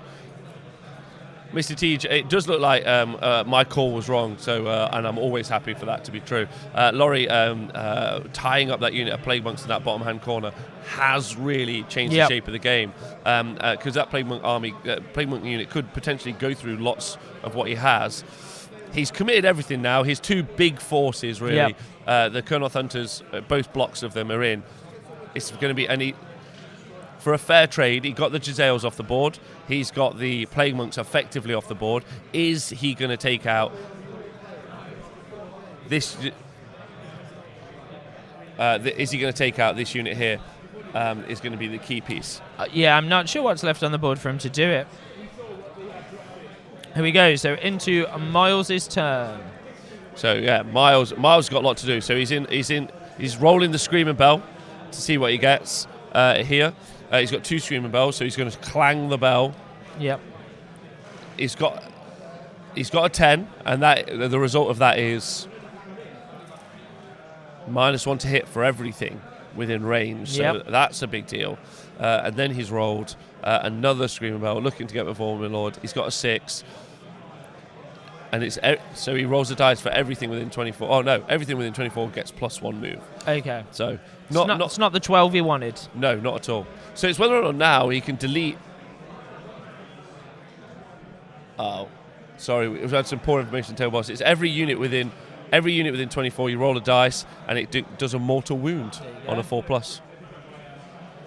So it did 1 to the Dryads and 1 to the Kurnoth Hunters with swords. Swords? With swords. Yeah. So he's going to have to do a lot of damage. He's got Crack's Call here, potentially. He could bring his Vermin Lord back. I wonder if he's going to cast Vortex. There's a Bombardier hiding somewhere. There is a Bombardier here, so he can do some more wounds. There's a lot of magical output, but once that's over, he's lost his combat, he's lost his shooting. Yep. I do wonder whether or not there's the Bombardier, the cheeky Bombardier. I'll get you. Oh, you've killed all my gunners. I'm going to shoot your head off. Do we think he'd leg it?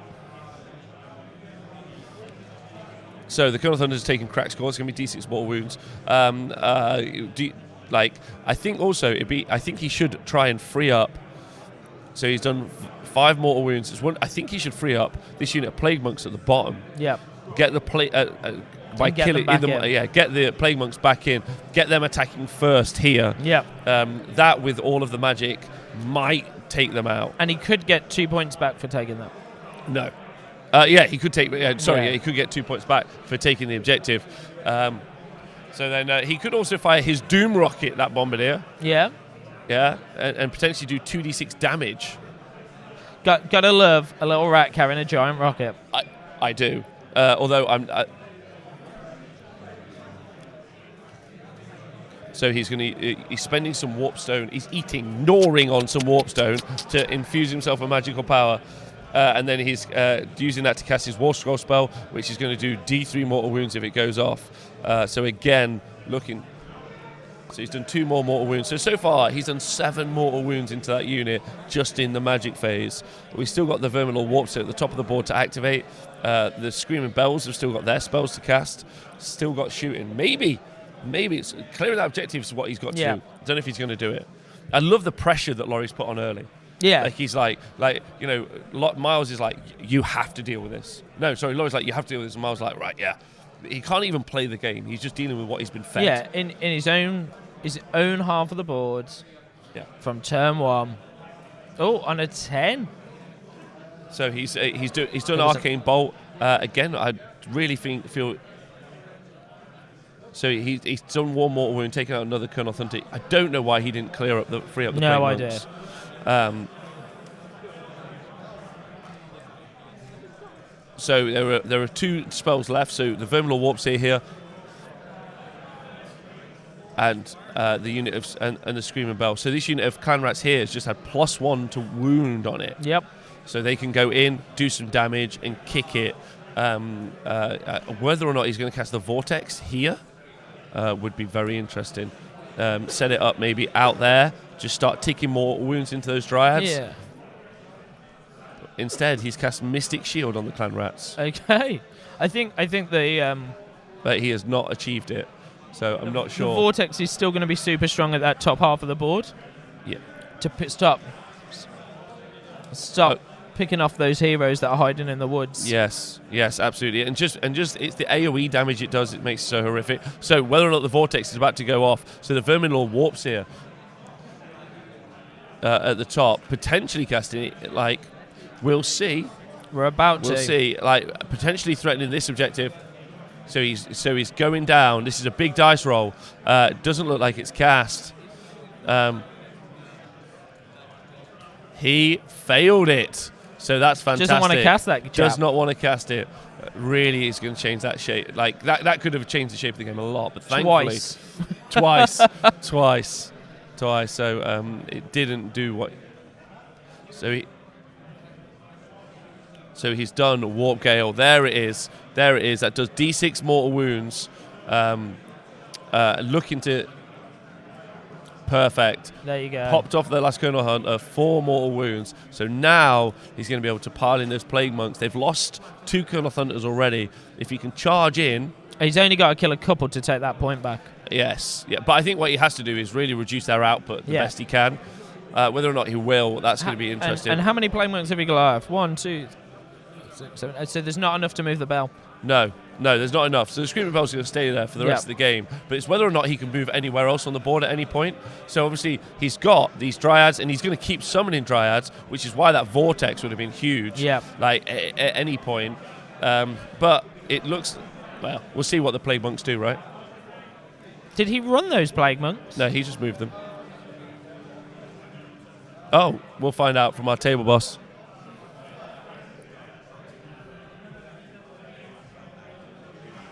Oh, he just ran them.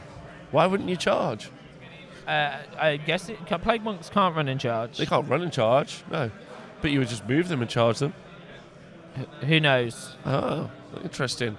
Interesting. I guess they're gonna to claim take the that point, but then no, I understand that you would use it to take the point, but you could just charge and do the same thing. Yeah. I suppose he's not really maybe he's confident, but maybe he's not confident. Maybe he's not confident about his output. Yeah. Maybe he thinks he'd kill enough, but die in return. So he wouldn't kill them all, and so is elected to potentially wait a turn. But then, I don't know. What would you guys do? Yeah, I suppose this time they're re-rolling their saves, so they've got a lot more defensive output than they did on the turn that they charged. Interesting. I mean, this is where a difference between a player that's played the army a lot, like he knows what like their output is going to be versus that unit of hunters, and how he feels. So I think keeping it safe, just going for it is fine. Whether or not the hunters are in range, by the way, of they're already in range of the bell, so that bell's locked in combat. Yep.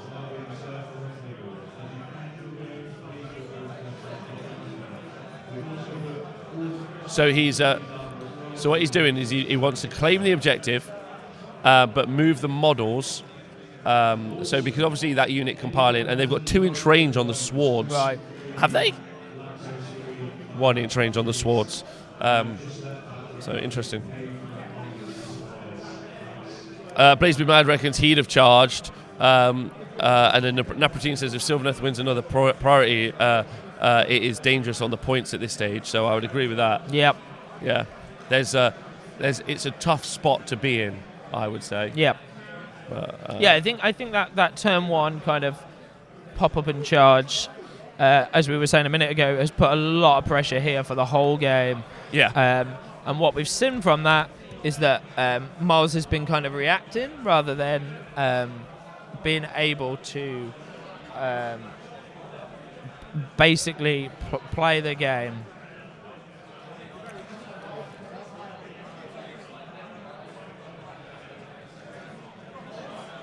So there's apparently a current debate on the table, which is why we're seeing it a little bit slower, about that warp seer in the top of the top right of the board, and where he's going basically. So he could leave that objective, but if he does, it opens up the ability for Dryads to teleport in and claim that.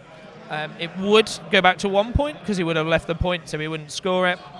So I guess there's a lot of debate there internally about kind of what this model does and whether it's just kind of wasted sat there. But we haven't seen him move, so maybe he won't. We'll find out. Yeah, we'll find out. I'm not 100% certain. Oh, there he is! A ball of magical warpstone. Look how ripped Vermilor warpseers are. Just powerhouses. So that's why those plague monks were carrying rat sticks, muscle, huh? pumping weights. Just getting into it. Maybe that ball of warpstone's really heavy. Yeah. It must be, right? Look at him. Honestly, look at that definition. He's got more muscles than any person ever. I'm going to play Skaven. I'm not joking. Like, the models are just rad. The models are just rad. You don't have to build them gross. You can build them as a clever army. They've got dumb rules already. Everything's way too efficient. You don't have to take plague monks. Nathan's going to hate that. It's going to be fine. What, Grots versus rats? Yeah, but he's a dwarf player originally, and dwarves don't like Skaven. Yes, we play different armies. We're narrative enemies. Okay. That's our mission. What, you and Nathan? Yeah. Or the world? That's a dark look into my soul. So,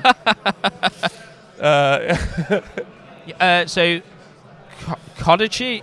Konoichi says you could say that they are radical. There we go. He has no regrets. No regrets. Look at this. You've got 2 puns to make already when you start. Oh, my God. Okay. Someone would like to know if you're okay. So what phase are we in, Table Boss? Very quiet.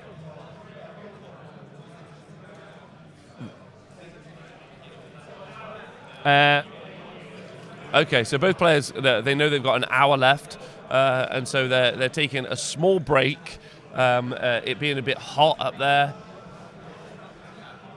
Both players just think it's a Sunday. They want to bring the pace down a little bit. Yep. They want to relax. Both players, I don't know if you know this, but both players play bowls most Sundays when they're not playing Warhammer. Slow, relaxed game. Also, big fans of cribbage. Yeah. Yeah, I think. And croquet. Yeah, some really relaxed games. As we're in High Wycombe. As most people know, Laurie runs quite hot when he plays Warhammer. Can get quite pernicious. But so in order to chill, a lot of people don't know this, but Laurie actually has an easel, and he often takes himself out on a Sunday evening and paints sunsets in watercolours by lakes and rivers to just kind of again bringing back to nature, to his tree folk brethren, and just look out into the sky and just ponder a weekend well played. And what a lovely thing for him to do. It does. It's really nice, right? One day someone might find him there with his easel painting the sunset. Oh. So the Warp Seer has just moved straight onto the objective, claiming it is his. Interestingly, he didn't move a little bit further to threaten, but maybe scared of any. It stops all the deployment. Hopefully, I guess is there. I think so. I think that's his plan. So you can't teleport anything in. But he can teleport in and charge. Yep. So that's absolutely doable. Teleport in, charge, retreat the turn after.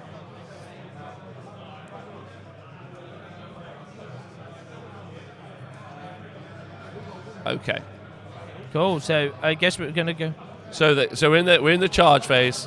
The clan rats are charging. They've got +1 to wound. Yes. Will they kill any dryads? They've got currently sat on a 4-up save. Yeah, 2. Yeah? Maybe 2. You're going to call 2.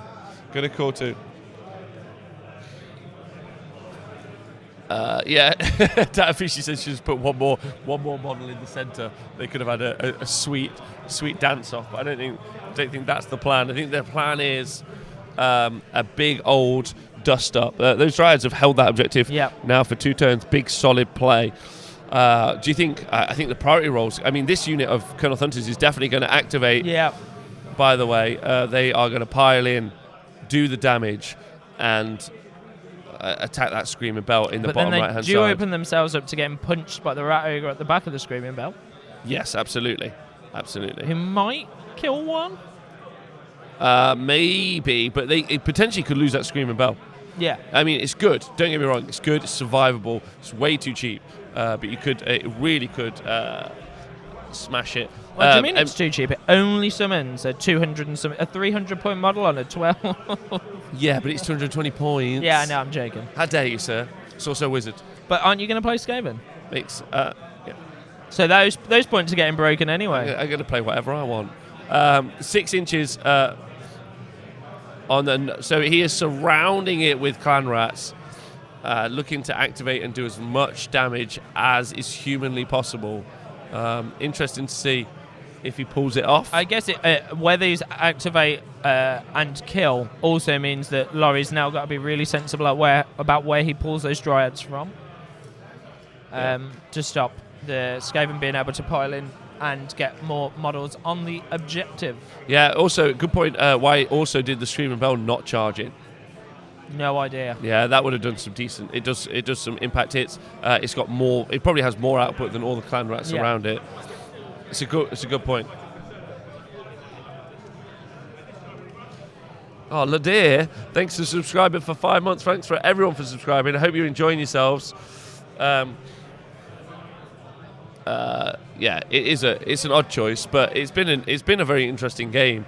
Electing not to charge with the clan rats has confused me a lot. Not clan rats, are plague monks. So here we go. So these chappies are going to fight first. Well, there's 2 squads. There's 2 squads there. So yeah, 14 clan rats currently activating. They're hitting on 4s, but wounded on 2s. Yep. Yeah, because they got +1 to wound spell cast on them. So will they go through the Dryads? Giants currently sat on a 4-up save, so a little bit tankier than you would expect tree dudes to be, but still very, very strong. So I said 2, so maybe 1 from this round of combat. Yeah. Or maybe 3 in all. Maybe 3 will die from all those clan rats. It's going to be some big impacts, I think, going in and affecting the shape. Is it going to kill those dryads? Who knows? No. Who knows? That's a lot of ones. Yeah. Let's not just look at dice and call the names. But those ones are a lot if you are wounding on 2s. Right, so that is going to change the shape of how things work. This Screaming Bell, by the way, here, the one that you're looking at isn't the one that's -1 to hit. That's the one that's given plus move. The other Screaming Bell has got the -1 to hit bubble around it. Oh, so 5 dryads. 5 dryads. Not bad. The dryads are now going to activate, and there's 4s and 4s, 2 attacks each. Not forgetting that he can. So you can't even pile in. With a Screaming Bell when it doesn't have enough rats around it. Yep. So 1, 2, 3. There's not enough rats, No. plague monks there to help them. So he's got to wait for the Colonel Hunters to hit him, and then they could take out the Bombardier too. Oh yes, the Bombardier. I don't think he's in range to attack the Bombardier, but we'll have to double check that. He will have definitely moved the Bombardier. Yeah, the Bombardier's moved away. He's legged it in his turn. Yeah, he's scuttled away as all Bombardiers should. Oh no, he's still there. Okay. So the swords are only an inch reach, though, aren't they? So, yeah. So it's whether or not that's 4 inches. Look, this Spite Swarm hive here. This branch race just kicking out more dryads, just growing them out the forest and chaining them forward. It's really cool. It really does feel like. It does feel really nice. So the activation of the dryads is what's currently going on. So.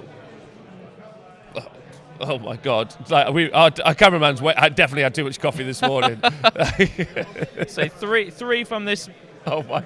level have died, and then we're going to see this pile of dryads that are in combat here attack into here. Pardon me? What we're going to see is these dryads here fight into these chappies. So 8 saves to be made. Those dryads. He saves 6. Look, they're not clan rats. They're storm vermin in training. Yeah, maybe. Most people don't know that. Or just in disguise. Yeah, or in disguise. Yeah, which is very Skaven. Yeah. Just got their armor on. Yeah, and put a ragged cloak over the top of it. So locked over the top of it. So the other unit of clan rats now is going to attack. There are 3 units of clan rats actually locked in combat here. So they're going to be hitting in. Those dryads getting whittled down, but holding the edge of that objective. Okay. So there's 2 units of clan rats. 1 big lump and 1 smaller. Of course. lump. Yeah, one of the units of clan rats that Miles has got is 40 strong. Yes. So which is the bunch we can see on the left. Yeah. So that's they've done no damage. No more dryads have died. So now we're on to the Kurnoth Hunters. They're going to be piling in, looking to just stay out of 3 inches of the plague monks there, while still also piling in. Oh, he's got within 3. So he's moved closer. He's still within 3, as stated. So he can attack. And then that unit. So then they're going to pile in. So he's got closer to the closest enemy model, which is here. Yep. Which is all you have to do, and then that has, because of the size of his base, has brought that unit in 3. So he's going to be able to attack with those 4 sword attacks into that plague monks. So again, Miles definitely should have charged that unit as well. Yeah. So it's only an inch reach on this sword though, so they're not going to be able to hit this plague monks. Good point. Really good point. But so where that confuses me is that means these plague monks are now going to get a hit over here, right? Free pile in as well. Yeah. Maybe he set it up so if he did try to pile them in, maybe that was the plan. he was going to drag him within 3. So we might have missed that tactical brilliance there. That minutia. But then Laurie's definitely always going to take... Laurie's in that tough spot where he's like, do I take out... Do I take out the Screaming Bell? Yeah. Or do I not? So a command point's been spent to give those... it hasn't. Okay. I'm jumping the gun. Yeah. I'll tell you what may also be. Like Johnny Two Guns. Yeah, Johnny Two Guns. Wherever he is in the hall. We can tell. This Screaming Bell could die, but we are only in this is all combats that are happening inside Miles' second turn. So we've got the priority roll coming up. Score is 7-3 currently, with Miles to put his score on the board. Yeah, then we'll be going into turn 3. This part of the board's going to matter too. So if that Screaming Bell doesn't get taken off the board, and so this Bombardier, I imagine, could pile in an attack, and these Plague Monks could pile in an attack. So if that happens, there's a chance that Miles could take this objective back if he can remove enough kind of Thunders. Because actually, if these pile in, he's going to take this objective anyway, isn't he? Yes, I think, and that's going to be a tough spot for Laurie to be in. Realistically, we've just heard that 3 mortal wounds have been done to the Screaming Bell, with 5 wounds going through in total. Doing not enough. Not enough. And how many points of Colonel Thunder is there? So that unit you're looking at there is 200 points. If for 3, that extra 1 is another 100 points. Is another 100 points. And the Plague Screaming Bell is 220. So they probably didn't do their work. No, they did not do their work. No, and it's. So the Screaming Bell is attacking back. He's already killed a Colonel Thunder. He was only on 1 wound left, though. Yep. So you've got the Grey Seer on top, whacking him with his stick. Well, picture this. There's a bell swinging, and there's a magician kind of like grasped onto it, swinging a magical stick and hitting a giant tree monster in the eye with it, and then whomping it. As the bell swings in and out. Yeah, as the bell swings in and out, and then the donking them on the head, because that's a good word. Here we go, so I think there must have been some tactical cleverness here. Yeah, the guys were talking about it a bit, so I think that's why that part of the game slowed down as they were working it through. So then the Plague Monks have piled in. So they've piled in and they've done their damage. Yeah. They're doing their attacks. Woe staves and fetid blades. So looks like the Plague Monks might punk that unit. And there's probably 4 or 5 in combat, so we've probably got 25 minutes of rolling for us to fill. Plague Monks, because when you bring them, your opponent sits down. So Arcanaut Admiral saying he took the wrong Colonel Thunder off. The issue is when you apply damage to a unit, and he had to a model. Sorry, this model here. He had wounds applied to him. So that means the next wound that you apply has to also go on the same model. So he didn't get a choice about which Colonel Thunder he took off. I'm sure he would have loved to have taken this one off. But there isn't the option to do that in that situation. Yeah, so if it had taken the left one off, he wouldn't have been able to pile in, but he didn't have the ability. They only did 2 damage. Yeah. Yeah. So I mean, they're just little gross rats, right? Pardon? Plague Monks, just little gross rats. Yeah, they are little gross rats. They are. But those Colonel Thunders now in that... the Bombardier's piled in. Here we go. This is where it goes off. Oh. He did nothing. So it's just game over. It's too late, cameraman. We're already done. Oh. Darth Story? Just follow Thanks this. for Thanks for stalking us, you weirdo. So the Plague Monks have taken a mortal wound from the Stomp, 4+ on the Colonel Thunders. So the Dryads are now. Are they going to run away or are they going to stay in? Here we go. Oh, they're going to run. Some are running. Yeah. Because at least 5 have gone. Are they going to run? Are we going to see them I think stay? we'll lose at least 3 more. Really? Just 1. That wasn't my bet. Tell Laurie to take 2 more.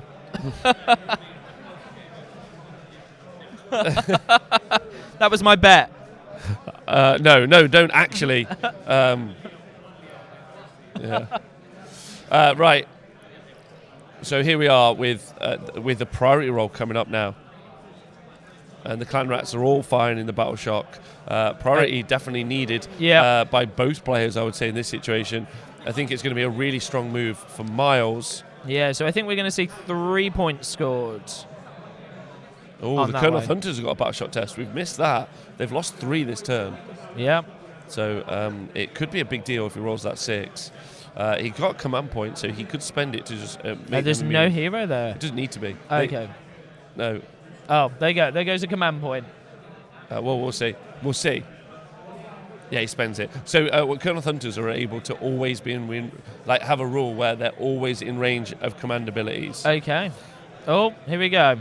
Here we go. So red for Sylvaneth. Oh! And Miles has taken it. Scribes of War. A round of applause there from the table. It. So are the Skaven going to take the turn? I think the answer is definitely. I think they're definitely going to take it. There might actually be a vortex go off. Miles is going to take it. So he's going to be looking, in my opinion, to cast that vortex over here. But again, so does the Screaming Belt on the right or the left is rolling his. So he's going to try and ring his sonorous bells, large screaming bells, ringing them, the swing's back now. Everyone in the chat's excited. It's a big, awesome turn. Is it going to swing back?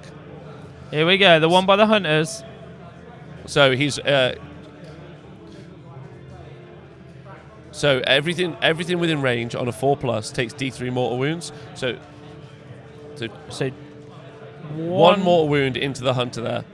So now the other Screaming Bell. Realistically, what he wants is a 12. I mean, to be honest, that's good. The extra mortal wound is good. But if he ever does get a 12, which that is not, well, it is something.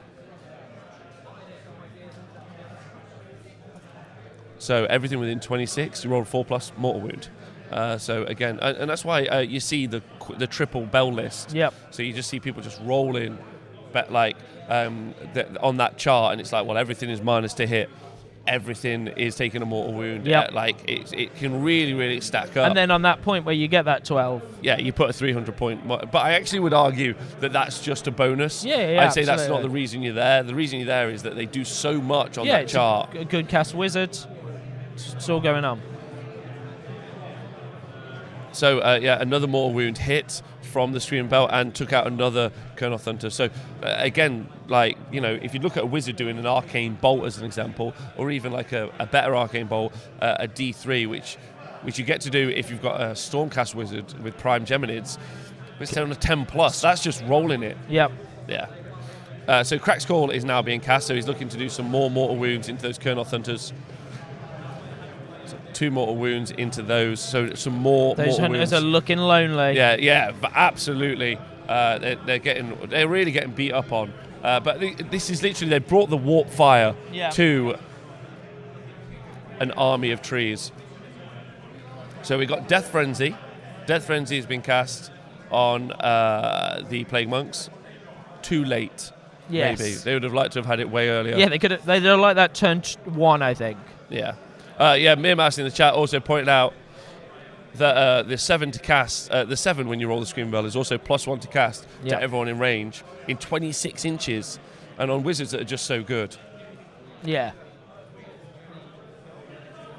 The Clanrats have got their +1 to wound again. It didn't serve them that much of a purpose last game, but last turn. So yeah. So we got. So another Arcane Bolt. So the big role he's looking for in this hero phase, after doing the Screaming Bells, is the Warp Lightning Vortex. Yeah. So he's going to have 2 spells again, isn't he? So the one last turn, we saw pick off the Kurnoth Hunter with Scythe. And that seems to be what he's measuring for. So he's looking to cast Warp Lightning Vortex. Has he got it off finally? So he cast it on a 10, and it looks like it's finally cast Warp Lightning Vortex. So all Skaven's players' favourite spell. All the way. Here we go. So you set up the first one. As a table boss, he says he feels nauseous watching this. Sets up within 13. The other within 7. Now, it does say wholly within, but it doesn't specify specifically within wholly. So because the base is slightly longer, you can measure from the furthest point of the base to the shortest point of the base. So therefore, it's actually further than 7. It's a 40 mil base. It's more like 8.5, and then everything within 6 inches can take mortal wounds. It's going to take it in the hero phase, and for some reason, it's also going to take it in the movement phase, the turn after. Because why not? Because why not? Right, yes. And it's going to roll for each unit. So it's not optimal, realistically. He could have been much deeper as he was earlier and got it off. It does give him a little bit of protection, though, as well. Pardon me? Puts a little wall in the way, I guess, because they're not going to want to walk through it also just like Laurie doesn't want to move out of there. Yep. Yeah. They're both Laurie can't just sit there now. He has to move even further back. But there aren't many threats. That Miles is able to throw over there now. But it does mean he's probably not going, as you said, that way. Yeah. I think the concern's going to be for Laurie now, having been double turned, isn't it? That realistically, this is the point he's going to want to either keep or continually fight back for. Yeah, and the issue is punching through those Dryads, because he's got some more Dryads to put here, some more Dryads to put over there, or some more Dryads to try and put onto this. So the movement phase is over. We're into the shooting phase straight away. And all he's got is the Warlock Bombardier to shoot, which is also over. Yep, and he just can't shoot today. Yeah, he can't shoot. So that's done and dusted. There was some Jezzails. They died very fast.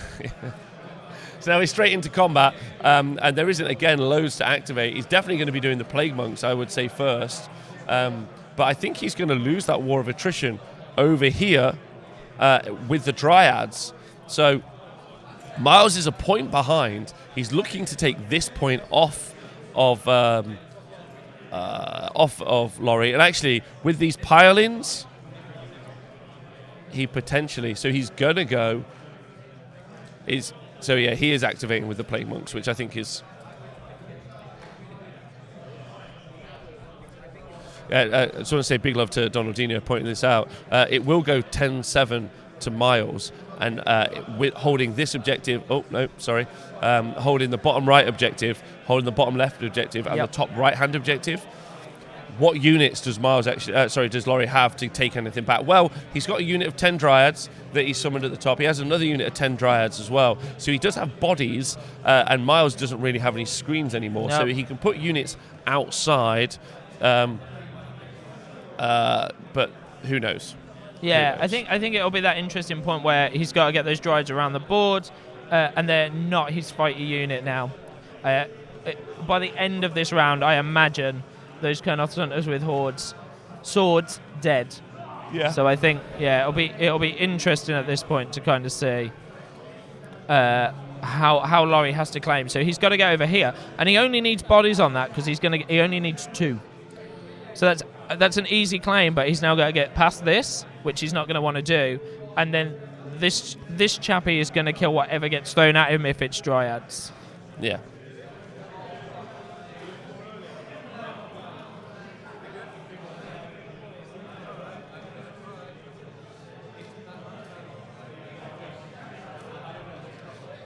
Okay, so so we're just talking about, they were talking about removal, so the guys were talking about the minutiae of activating and body removal. For instance, if Miles activates with this big block, oh no, sorry, just stay there.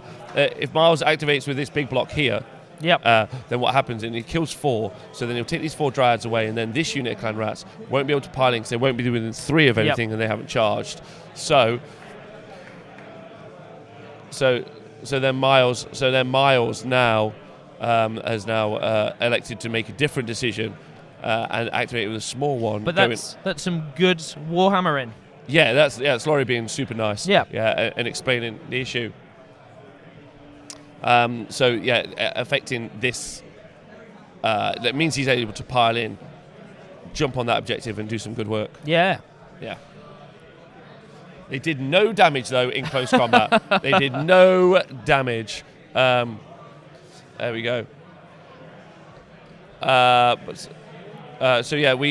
It's correct. I don't know.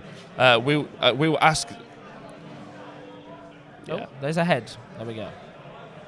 So the Hunter's going to activate into the... Plague Monks? Plague Monks, yes. Which, I mean, they're going to Death Frenzy back. Yeah. You're right, guys. Miles should have retreated the Clan Rats onto the bottom left objective and could have got the objective and guaranteed the win.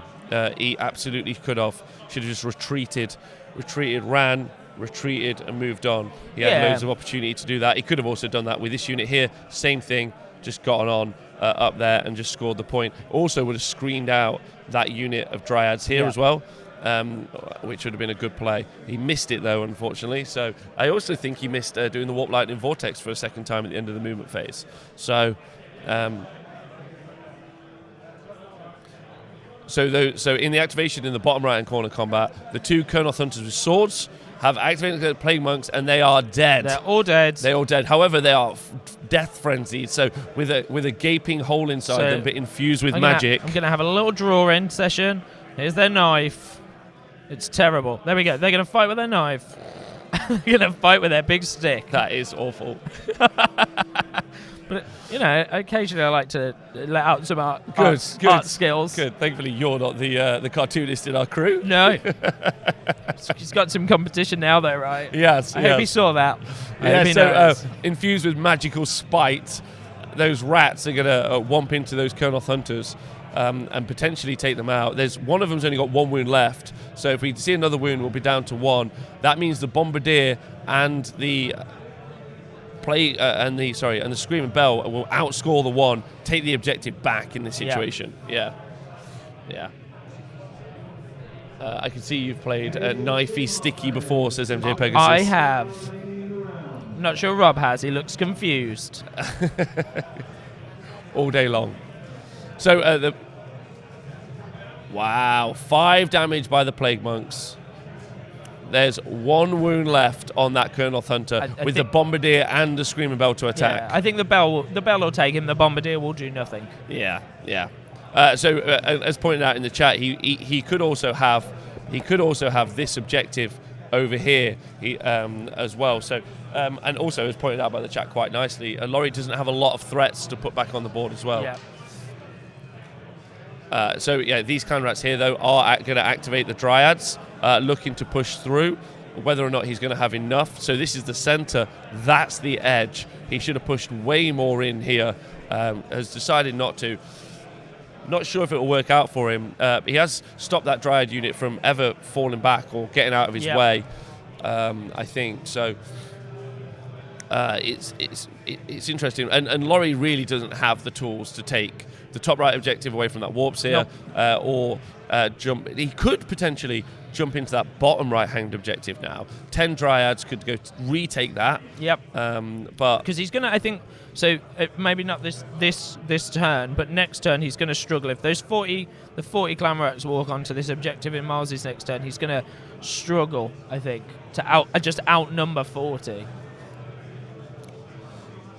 So, currently the Dryads, though, have got to see if their wood is tougher than their bite. They've got 14 saves to make with a 4-up save, and 9 of them were slain. I feel like that might hurt in Battle Shock. Yeah, that's going to hurt the Battle Shock, definitely. So these models were out. So whether or not they're going to so that 9, whether or not that's going to affect the Battle Shock, and some of them are still going to be left. So I think this unit isn't going to outscore. Everything else is outside of the 6-inch ring. Yeah. So is not going to be protecting. Unless there's a horrific Battle Shock, but I don't think he can lose enough to lose the point. He can't lose them all. Is the point, and he's only got 1, 2, 3, 4, maybe 5 actually stood on the objective, so not much really. Laurie's still got some plays, putting 10 Dryads from the top back on that bottom right objective through the Wildwood, as pointed out by Donaldinho. Big love to you, Donald.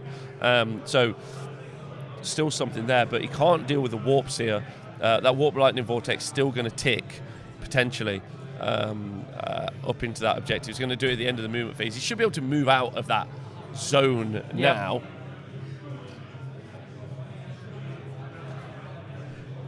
And then, the Dryads swung back and have only done 3 damage, 1 into one place and 2 into the other unit. So not really as much as you would expect in some cases. No. They're just not. They're not fighty, are they, Dryads? I don't think. 4s and 4s is not a great statistical rolling at all. No, in any way. So the Rat Ogre has killed the last Kurnoth Hunter on the Screaming Bell. The 1,000 points of Kurnoth Hunter are dead. All gone. Dead. So Battle Shock on those Dryads. The Clan Rats should be fine. But that's not going to be too much of an issue. I don't just think. Working out how many he's lost, because some also got lost to magic. So 12 died, 10 left. So it's whatever he rolls +5. So actually, if he rolls a 6, Yep. this actually could be huge. It could actually change it in a really big way. That'd be 11. Roll 4, so 9 more have run away. So there'll be 1 left, 2 left. 2, so that's enough Yeah, Miles for is Miles gonna to have that take that objective. So maybe staying involved. So maybe he So Miles has taken that objective, so that's a big swing. Yeah. So he's taken this objective For 2. For 2. He's kept it as well. Has he reclaimed? Was that other objective taken off him in the bottom right-hand corner? No, because the Plague Monks were on there last round 2. Yeah. MJ Pegasus in the chat says the Colonels haven't had an even exchange, but they did take out the Monks and Zales, and if that hadn't happened, I don't think Laurie would still be in this, which I think is a really fair point. Yeah, absolutely. He punched through into the issue units, but they just the output that this army can put through really is especially against. And I think it's interesting, isn't it? Because you try and cost up that, and that happens across the board. You're trying to cost up your unit points against unit points, but sometimes actually all you want to take out is linchpins of an army, and that cost doesn't matter, does it? No. It's just about taking out linchpins and key points in an army. Yeah, absolutely. Good morning, get to the chopper 84. Good morning, everyone. Morning, I mean, it's almost the afternoon, but good morning. Yeah. So we are now into the hero phase for Sylvaneth. Throne of Iron's just been cast. So one of the branch rates on +4 to cast currently. As stated, the Endless Spell is going to give +3 to charge. So being able to put that through there. Yep. And then potentially charge take here. Don't think about that, but be able to. So if potentially he puts a unit of Dryads here, charges, he just has to survive against the Vermin Lord Warps here, get the priority roll, and then retreat out. Yep. That's the dream. That's the dream. So that'll get him a point, get him a bonus point. That'll give him 2 for that play. He does the same thing over here. That'll get him 2 for that. Plus his other one, that'll give him 5. So that'll put him on 12. Unfortunately, all of these units being able to take back, that will just be 3. So even if the best thing that can potentially happen, 5, still scores it, no moves off, +1. Yeah, it's very close. He needs to score them and take priority, I think, right? Yeah, it's very, very close. Don't forget, we are going to be going into game 5, so round 5 of the Bloodshed in the Shire 2019. A lot of players, a lot of big plays potentially going to happen. But I think it looks like Uruk More Tribes and Fire Slayers are the story of the day, with Slaanesh potentially getting picked to the post by Flesh Eater Courts, but that game's still looking to resolve. There's still so there was a Fire Slayers matchup versus Uruk Warclans, went to the Fire Slayers. Uruk Warclans versus Idneth Deepkin went to the Uruk Warclans. The game between Flesh Eater Courts and Slaanesh still happening, and the game between between Flesh Eater Courts and Fire Slayers still ongoing as well. So it's close. It's really close. Yeah. So there's more Dryads getting summoned now. Just wondering where they're getting put and where they're going on the board. Yeah. It's going to be very.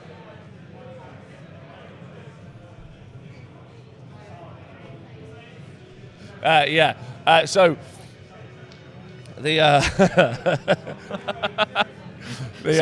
the Wildwood is being cast. Is that what we just heard there?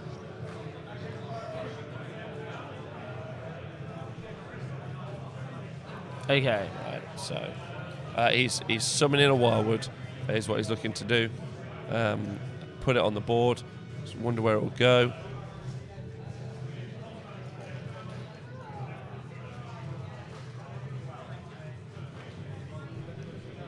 Cool. So I'm guessing, the Wildwood's going to come here somewhere, right? To try and upset this little Vermin Lord. Oh, nice and old school.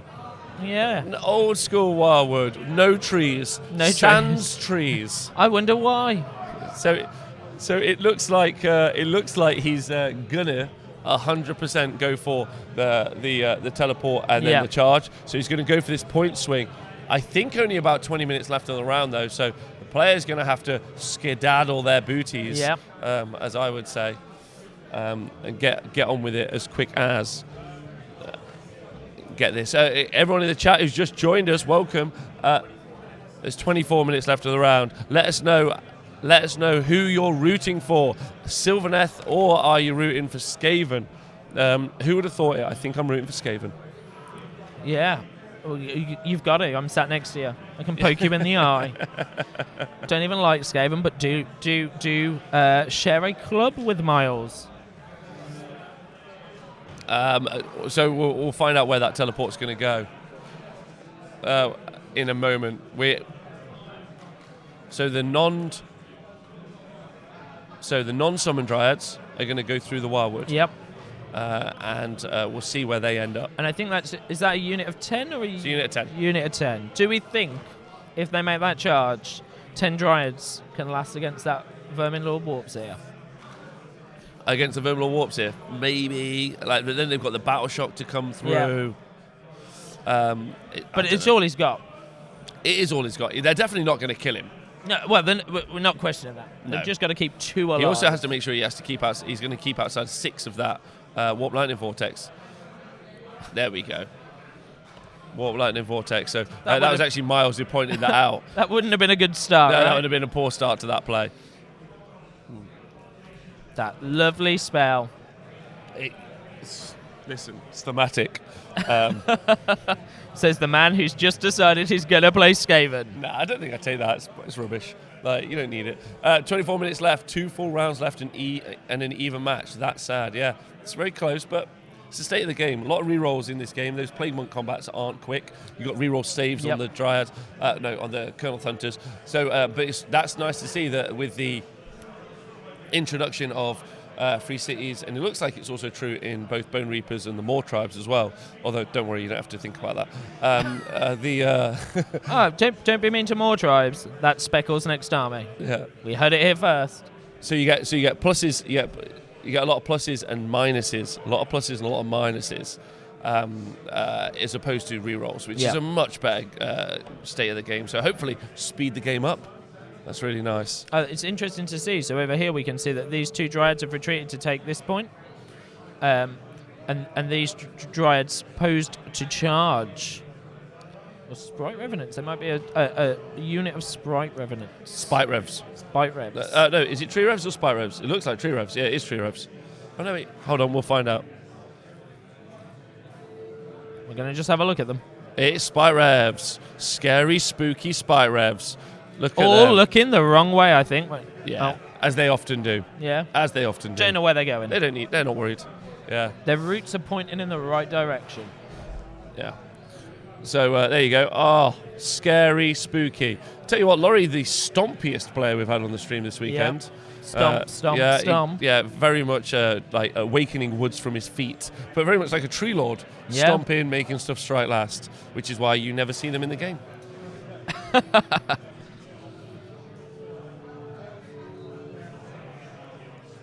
So a unit of Dryads is spending a command point to teleport here. So he's threatening loads of objectives here. He's threatening this objective. He's threatening this objective going into this turn. Looking to take them, get the priority, and I assume move off for those bonus points. So what he'll do...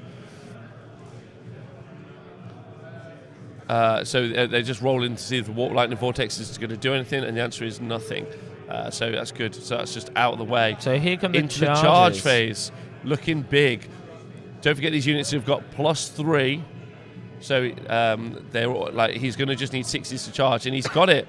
This bottom left objective, he's got it, and he's got onto that objective. However, this unit there you go, and he's got onto it and looking to just punk that guy there. Yep. At the top right into the Vermin Lord, which is probably the least safe of the options. Yeah. Just failed the charge. Yeah. But I don't think that matters. No, I don't think it does at all. So I think this Spite Revenant unit has gone in. They're going into that unit, Clan Rats, and they're the only ones actually on the objective. So he's going to activate there first, try and kill off all the Clan Rats, hoping that they die, not only to just the Battle Shock, but also he just kills enough off of that objective. There we go. And those two, look at that. Those two Carnoth Hunters, not Carnoth Hunters, little They little want to saplings. be. They want to be. Those two Dryads fled out of combat, moved on there. So he only needs to. It doesn't matter if the Spike Revenants die. He just needs to kill enough of those guys to make it so he can hold that objective. Do you think they can? It's a 2-point swing. Do you think the Spike Revenants can? I do not think they care.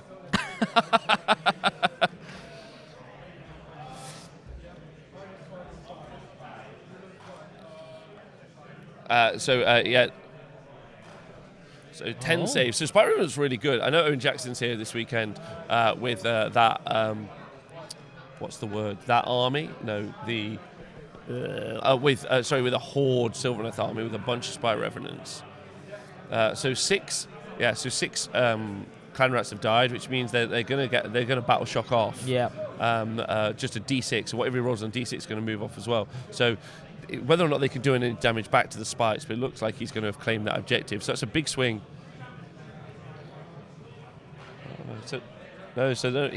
He should have killed one more because there's actually 10 left. So plus 2 bravery because of the strength in numbers.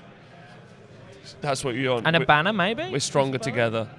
No. Who knows? Just the Skaven. Skaven living the dream. Spike Revenants are amazing. They're so solid. Especially scary when you give them an extra attack from the Arch Revenant. Or you can also give them rerolls as well. So in the bottom left-hand corner, the Bombardier is attacking. Here we go. Looking to murder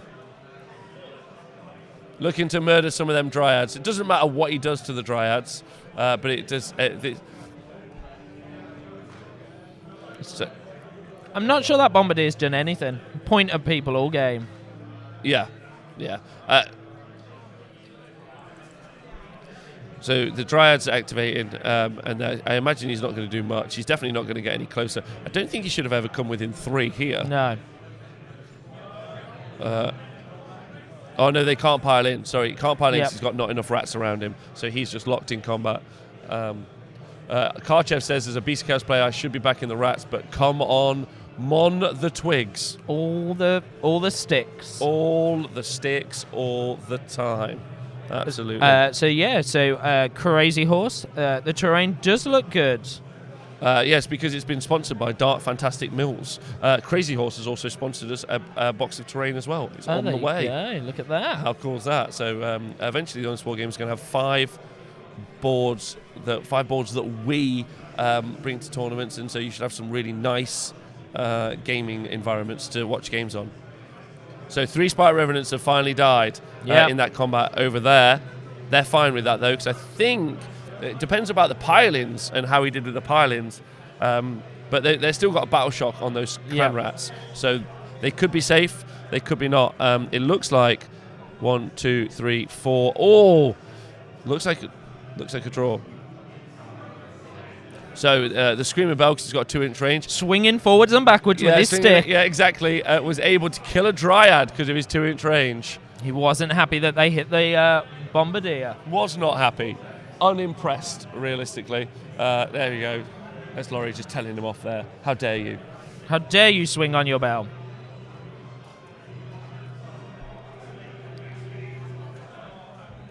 All right. So because Spike Revenants are super spooky, and also because the Outcast Battalion, he's adding D3 to however many run away. So in all, there are 2 left. So he's definitely claimed that objective. Oh, Spike Revenants. It depends on their battle shock, because if they could potentially, this is a big deal. 5 or a 6. Oh, there we go. So he's claimed it back. So that's it. That's a big swing. Yeah, so we're going to have 2, 4, 5 points over to Lauren. 5 points going into what will be their last round if they even get it in. 5 points. That puts him 12-10. Priority roll now. It's gonna whether or not he can definitely claim this back, which is going to give him 2. He'll get that top one, which will be 3. Here we go. Red, don't forget, is for... It's gone to Sylvaneth. That's big. That's big. Yeah, Laurie's definitely going to take it. I think what it'll do is potentially fall off these objectives now, so the bonus point can't happen. He'll stay here, Yep. and hold on to that Don't objective do of the anything bomb. else. Don't do anything, and gain that point. I think he'll go forward here and go for that long play. He can still summon a unit of Dryads and just throw another unit of Dryads down, try and get them in here, but there's nothing to charge. So it's how close that is. Interesting, but he's definitely going to lose this objective here. Can't wait to see. There's not long left though. There but be 10 minutes maybe. So he's casting Throne of Vines. Is the pack to simulate it out or dice down when time's up? I don't know. I should find that out. I'll find it out later in the day. Oh, +6 to cast. I mean, that's...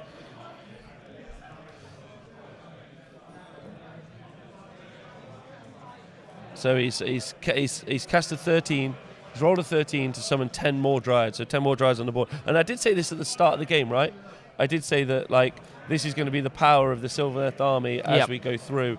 It's going to be able to just keep putting points on the board, especially scoring units, and actually reducing how many units the Skaven have at all is going to change the shape of the game. Yep.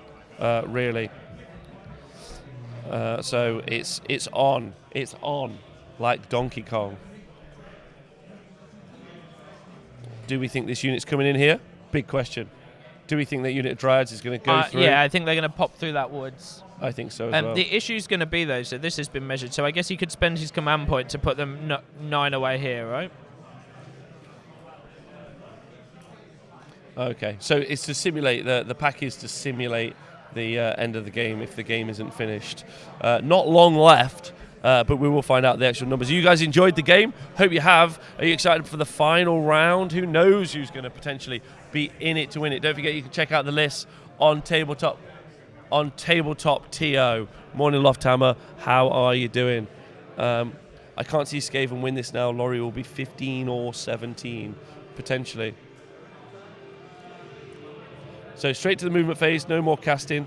Looking to screen out that objective there to stop this. That's what he's going to do. I imagine he's going to teleport that unit of Dryads, but maybe he won't. Maybe he won't. I think he's just going to commit here. He's definitely looking to hold that unit going in, and then this unit maybe even just retreating out of combat, but still holding the objective, just so he doesn't take any damage at all, just in case. Yeah, and that bell can't do anything. Yeah, just makes that, you know.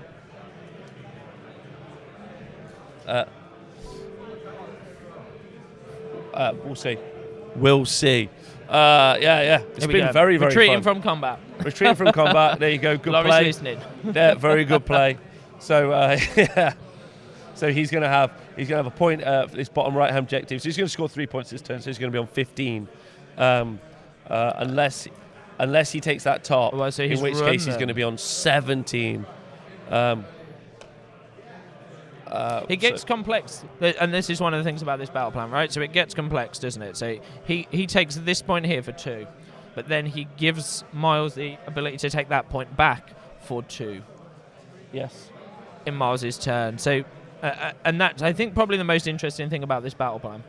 Yeah, you do have to really consider it. So, and you have to keep doing maths every round. It's quite tough. So yeah, so 17 is the max realistically, and I think that's what Laurie's going to score this turn.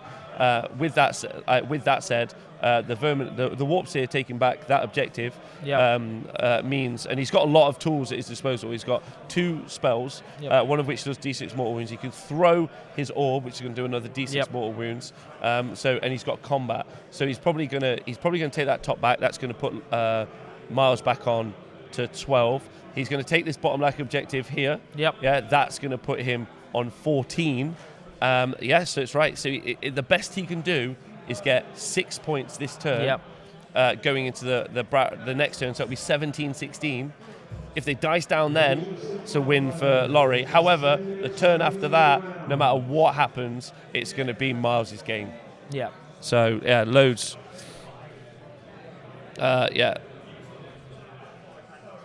So he's got loads. Yeah, no, that's 2. That's 2. No, he can get 6 back this turn. He can get 6. He can get 6 back this turn. Because if you do warp line, not warp line vortex, if he does warp gale, Okay.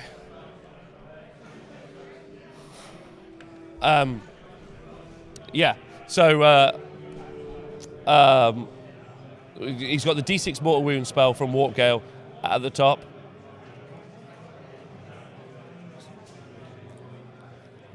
So we've gone straight through to combat phase, which is why you can see some rolling. Yep. And realistically, I mean, what we're going to watch is Laurie hold up and hunker, I think, more than anything else. Yeah. Yeah. So he's actually, if you look, he's actually put so many bodies on the board. We missed that because we didn't see. So. Yeah, the warp, Verminlord Warps here is absolutely smashed. 10 charged him, yeah. 10 died. 10 charged in, 10 jarred, and the other 10 aren't on the objective, right? Is that correct? Or are they? The other 10, they are on the objective, so he has taken it, so he's scored those there. So that Verminlord Warps here is going to be able to punch through into that in combat, in my opinion. Then what he should do, it's cool, boss. So what he'll do is he's going to send Warp Gale that way. Yep. Yeah. Send Warp Gale that way, do D6 mortal wounds, kill this unit, so that's going to score him 2 back. If we can take that bottom objective with all of the, he can also do mortal wounds in that bottom left objective as well. So he can basically take 3 points back, which is going to get him 6 points. So just ring in the bells for the Verminlords. What's up? So we're blasting through. Blasting through. Yeah, so we're into Miles's turn. Yeah. So he's just going to be taking mortal wounds from the ringing of the bell. It hurts your ears so much that you take mortal wound damage. So loud. So loud. So loud. And now he's casting Crack's Call, looking to do mortal wounds, I think, into the unit in front of him. But it did fail. That's actually really important at this stage. Yeah, that would have been really big into the unit of Dryads and that bottom right-hand objective. That would have changed the shape of that little area of... I keep saying that too much in a minute. Keep changing the shape of the game. Changing the shape of the game. Oh. So 3 damage has just gone in. So we're seeing the Warp Seer here, looking to do D6 mortal wounds. Oh, late game. The late game pendulum is what we've just seen. However, on a 12, Laurie stopped it. He's like, how dare you? This is too late game for this. Yeah, I don't want no pendulum. How dare you? So Warp Gale has gone in and has done 4 mortal wounds, so the wrong unit to go for. Yeah. Should have done it here. But obviously they're speeding through now, so you're going to make mistakes as you get quicker.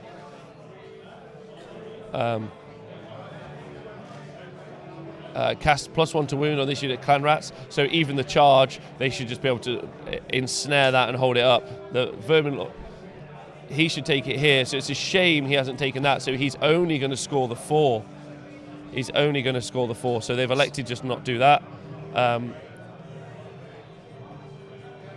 So they're just remembering to do some shooting, which they forgot. Yeah, so the Warp Seer has done some shooting with his Prehensile Tails, has killed 1 more. Is it shooting or whipping? Yeah, they're tails. So they would have died from battle shock, so he's just taken them all off. That unit's moving on to the objective. So he's going to score 4 points this turn. So it's a real shame he didn't do those D6 mortal wounds down that way. Yeah. That would have really helped out. So the Bombardier has charged into the Dryads. He's looking to do a swing, kill a few Dryads. Here we go. So he's gonna roll it out. He can do something in this can game. The Bombardier win the game? 1 rat, 1 hero. Yeah. Taking 2 wounds. Yeah. There he is. There he is. He's so angry. He's hit. But he's failed to wound. He's tired from the charge. Yeah, he doesn't feel strong enough. The Dryads are piling in, looking to kick it. Very, very close. So it looks like they are going to get a turn 5 in. Looks like it's going to be close enough. If Laurie gets the priority, I think it's going to be very positive for him. Yep. If he doesn't, because he's only Miles is only going to pick up 4 points this turn here. Miles can potentially pick up 2 more. Plus his 2 more for the objectives he hold, which is another 4. So that's going to put him on 18. That means that Laurie only needs to score that top one, and it will be a draw on 18. So 4 and 4. Priority means that if Laurie rolls this, he wins the game. If Laurie rolls this, he wins the game. It's red for Laurie. Laurie rolled it. He wins the game. It's all over. It's all over. What a great game. What a great pair of competitors. That rifled through. There we go. Hello, welcome back to Small Gamer. This has been me, Rob, and this is James. How's it going? Yeah, great game. Yeah. Great game, but super long.